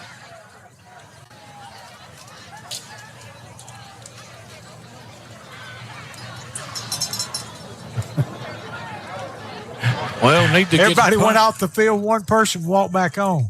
Need the punt team out there. I mean, you can put the punt team out there, but the only person who's going to move on that is going to be the punter anyway, or at least the snapper. That's all they're going to do. The long snapper, yeah. Just bring out the long snapper and the punter. Isaac Simon, I think, is the man out there.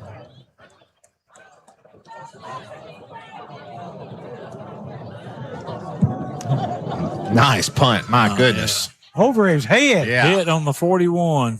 Bounced down to the out of bounds 29. Goodness gracious. What a punt.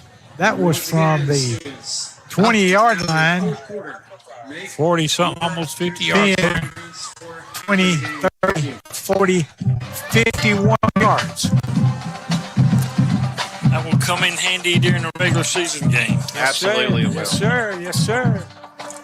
Clock is running. I think they're just going to let it run for a little bit. Either that or someone's finger slipped off the switch. 21-14, the Bulldogs lead the Hiram Hornets.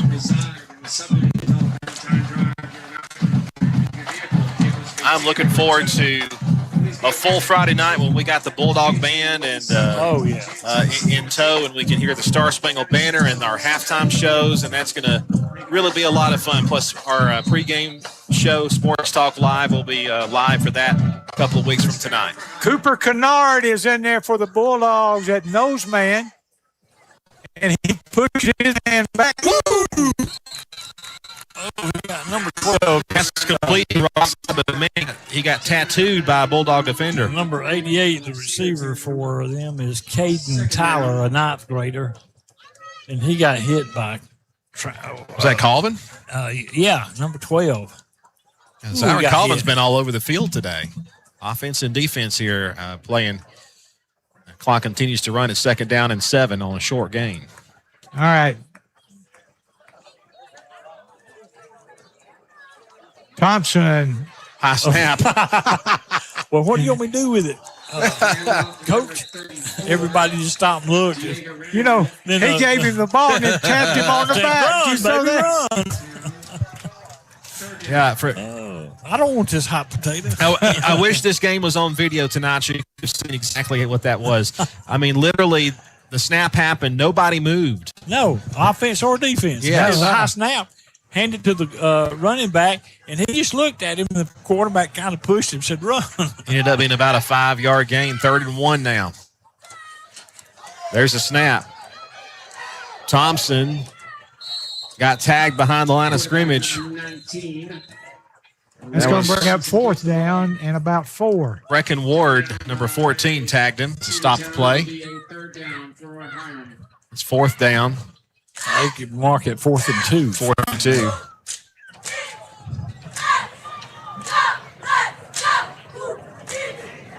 Oh, there's no they're need to gonna punt. go Go for ahead it. and go for it. Why not?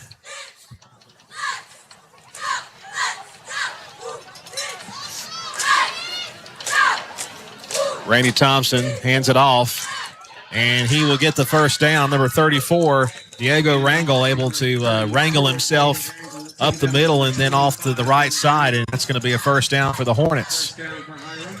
On 4th down, their first 4th down conversion of the day. Clock is running. 3.5 to go here in the game. Cedartown 21, Hiram 14. I would assume if Hiram was to score here and Cedartown was not to score, they would probably just leave it be a tie. And we all go home. We do not know. We do not. Overtime. No overtime in preseason. That's right. Snap back to Thompson again. Throws up the middle. He's got a man open. It's incomplete. And a great defensive play by the Bulldogs. And I think the official out there might have let him play a little bit. That was close to a pass interference. Well, it's Again, it was past, intended for 88. past the official's bedtime. He's ready to go Is it home. the, yeah. Caden Tyler, the intended receiver, falls incomplete.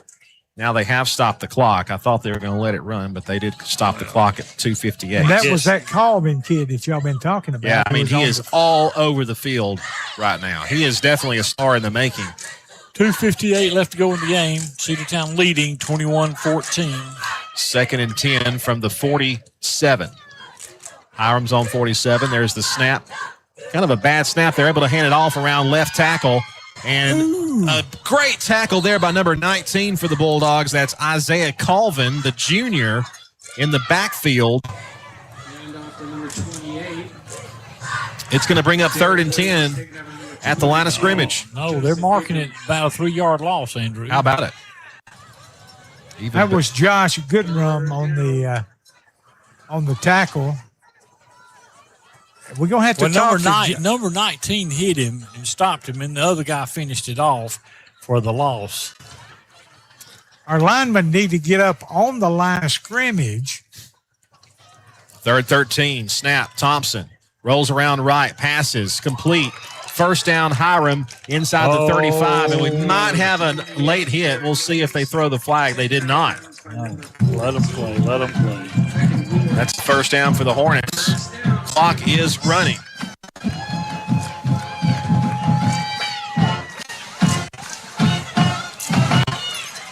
.140 to play. First down at the 41-yard line inside of Bulldog territory.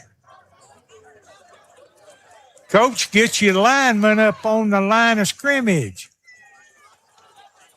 The JV coach needs to be looking at them and tell them they need to get on the ball. Thompson, the 10th grader, gets the snap, scrambles to his left. He's going to run for it. 40 and tagged at about the 38-yard line. He ran out of bounds. And they will stop the clock at 1:09. Picked up maybe a yard play.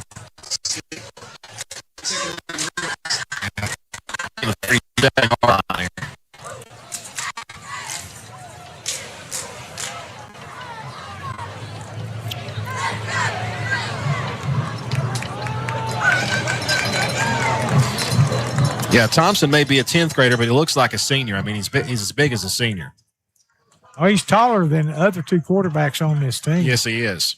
By He gets the long snap. shot. A quick throw is incomplete, intended for number 80. It was right out of his hands. Number 80 Brandon knows Wallace. I should have had that. He turned to run before he had the ball. Right through his hands. Right Yes. through his hands. Round 6. Cedartown with some defensive substitutions. 1:07 left to go in the game. Thompson in the shotgun. He's got 2 receivers on the right side, 1 on the left, tight end over there on the left side. High snap. He throws. It is complete. He was tackled on the catch, but it is complete there to Daniel Riggs, number 85, and it's a first down for the Hornets. The clock, it was 1:07. At the 27-yard line. Be sure to tune in tomorrow morning for the Parker and Lundy Birthday and Anniversary Club and the Trading Post Saturday mornings with Sam. I'll be on with him. We'll discuss this scrimmage and some other sports as well. Yeah, y'all don't even do a birthday club. Well, you know, we only get like 1 call. So, you know, that's how it goes. Flag on play there. Wow. Oh, that's hard against. That's going to send it back 5 yards. Flag on the play.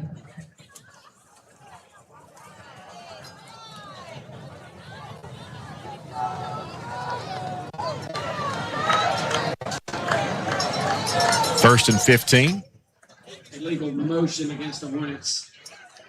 First down. Hey, 1 second ticked off the clock.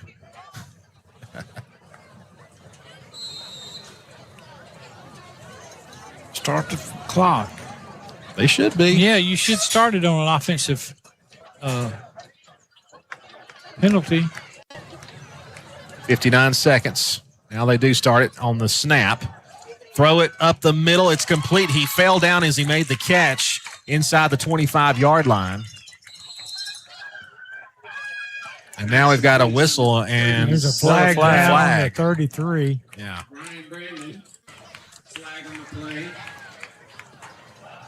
I think that offensive lineman for Hiram pulled our defensive man down. Dead ball. Personal foul. Hiram. Personal foul against Hiram. Where's he going with the ball? Because it's a dead ball that goes from where the.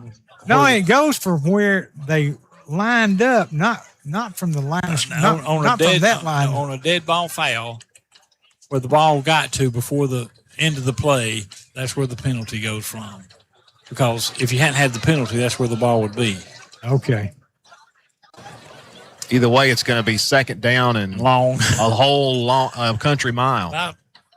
About 20 plus yards, 21 yards, 22 maybe.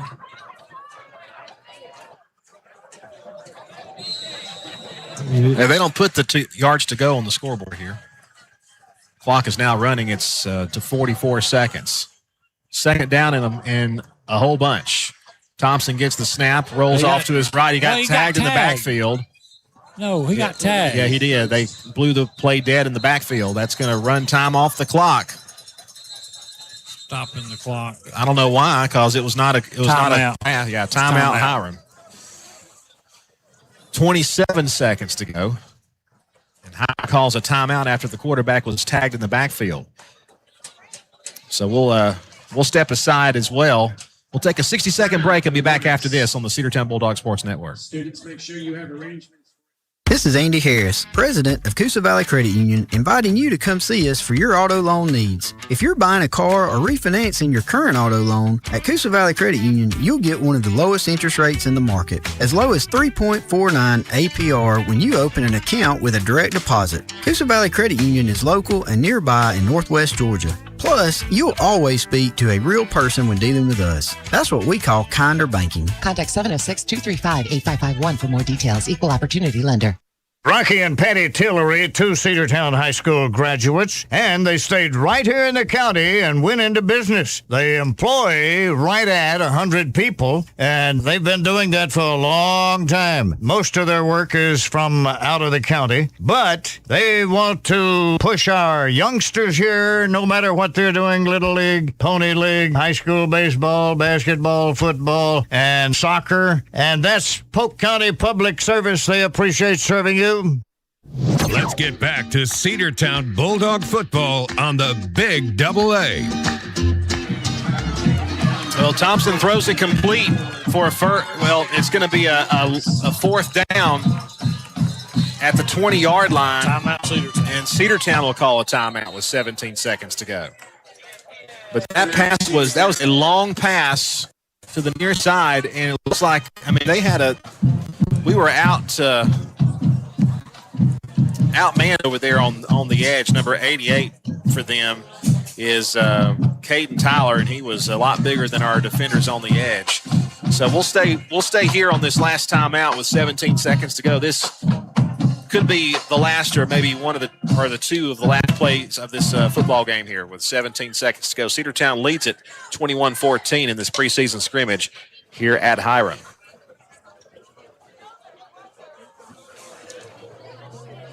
Hiram's wanting to tie it up as bad as they can. So well, they really do. Their coach is out there talking to the referee right now. He said 17.6 seconds. Did he hand the official envelope? I don't think so. I don't think so. I think, they might have ran one of their varsity players on there as a receiver. Well, the guy who caught it was a ninth grader, believe it or not. 17 seconds to go. Fourth down and about 3 yards. So first down to gain or the game will be over. Snap to Thompson. He's going to look. He's going to be flushed out of the pocket, runs. He's going to throw one toward the end zone. Incomplete. He overthrew his man. And Cedartown takes over on downs. There was no defensive guy on that receiver. Number 97, Owen Briggs, a senior, was wide open in the end zone. It was just overthrown. And Cedartown will take over on downs at the 20-yard line. We have to be able to snap it and take a knee, Yeah. Don't try anything fancy.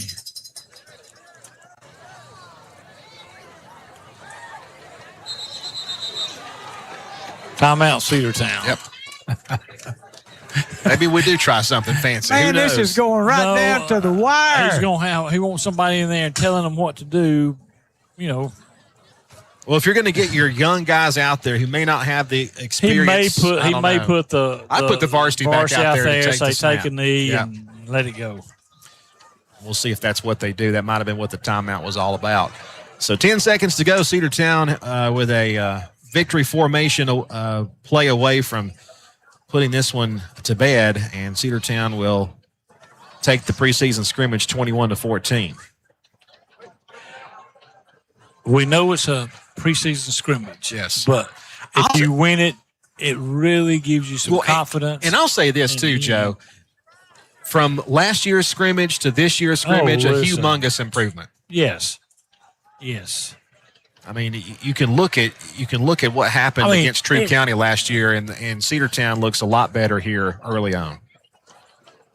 And I think that is certainly a good thing to take home with you tonight. It gives you great momentum going into the next 2 weeks for your first home game, first regular season game on the 21st. And the Bulldogs need a huge crowd out there on that first home game for this season. And I got to say, we had a decent crowd out here tonight for this for a game that's just a scrimmage. Especially when it's raining. You got a new quarterback, number 5. Who is that? It's Manny Holmes, if he's back there taking the snap. We're going to run a play here. That's actually Berkeley Barrow, number 9. That's who was running the ball. That's going to run the clock out, and Cedartown is going to win it. In the preseason scrimmage, your final score, gentlemen, is Cedartown 21 and Hiram 14. Let's take a 60-second break from our pregame, halftime, and postgame sponsors. We'll come back to wrap it up after this here on the Cedartown Bulldogs Sports Network. Are you having roofing problems like broken shingles, a roof leak? Then you need to contact Joe at Oak Ridge Roofing. Oak Ridge Roofing can do roof repairs, new roofs for residential and commercial clients. One of the special things that Oak Ridge Roofing has done is giving a new roof away to a worthy person in our community. So contact Joe Tatum today for your roofing needs. 770-778-3299. Oak Ridge Roofing is veteran-owned and ready to serve you. Check them out online at oakroofing.net. Email Joe at oakroofing.net or call 770-778-3299. There's home improvement, then there's life improvement. Enjoy family moments with propane gas logs and experience a warm glow with no mess at the push of a button. With propane appliances, you can also enjoy endless hot water with propane water heaters, precision cooking, a hotter, more efficient dryer, and an outdoor living room with fire pits and heaters. Not just home improvement, life improvement. Take comfort in Blossman. Here's the deal. Free remote control with purchase of gas logs or fireplace from Blossman Gas. See stores for details.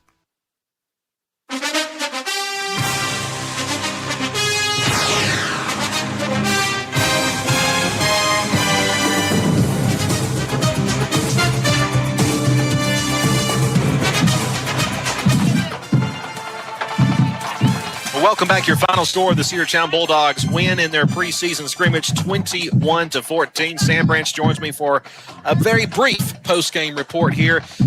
Sam, I felt like, we talked about how the second quarter just was not that good for the Cedartown Bulldogs. They really cleaned things up in the third quarter, and then in the fourth quarter got a chance to give some of the young guys some experience. Yeah, that's what you hope to happen in a scrimmage game is you come out after the halftime, and if you're going to play your first-string guys, you hope that you only have to play them in that third quarter, and then you can set it up so that some of your younger guys get in there and get a few reps, get some action. And we did. We played a good third quarter. We came out, we made a good defensive stand. We were able to get the ball back. We were able to move the ball offensively. Wyatt seemed to be comfortable in the pocket. We were able to get that offensive line a big push up front and kind of move as we needed to. And, we were able to turn those things into points. We got to clean up some penalties, though. We've got to clean up some holding. That was something that bothered us tonight here, second quarter on. First quarter was very good for the Dogs, almost a completely penalty-free first half, except for maybe one or two, and then we started to run into the bug of holding. And so a couple of things you have to clean up there. But overall, I think it was a very good scrimmage, a very good opportunity for our guys to get some action and some live reps. And, like you and Joe were talking about, night and day difference between this year's scrimmage and last year's scrimmage down against Troup County. I really feel like that's, like I said, the Bulldogs have, and you can tell in the summer, the work is showing where they've really been able to improve. I feel like the switch to a different kind of offense has also helped, in Wyatt being a lot more comfortable in what he is doing.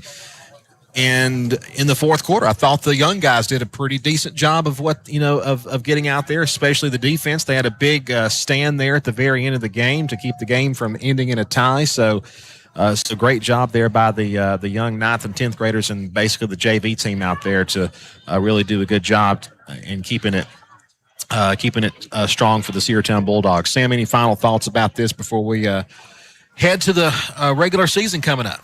No, just excited to see this season get underway. Happy with what we saw tonight. Saw some things that are, signs of improvement and things that look better than we ended the year last year with. So excited to see those things just continue to work and ready to get the regular season underway, ready to be back under the lights at Cedartown Memorial Stadium, Doc Ayers Field. Cedartown Bulldogs will kick off their regular season. First game of the season is 2 weeks from tonight, August 21st at home at Cedartown Memorial Stadium, Doc Ayers Field against the Ridgeland Panthers. For Joe McClendon, Frank Burgess, also for Joseph Bailey on our top camera. We also, you didn't see the camera because we didn't broadcast our video tonight.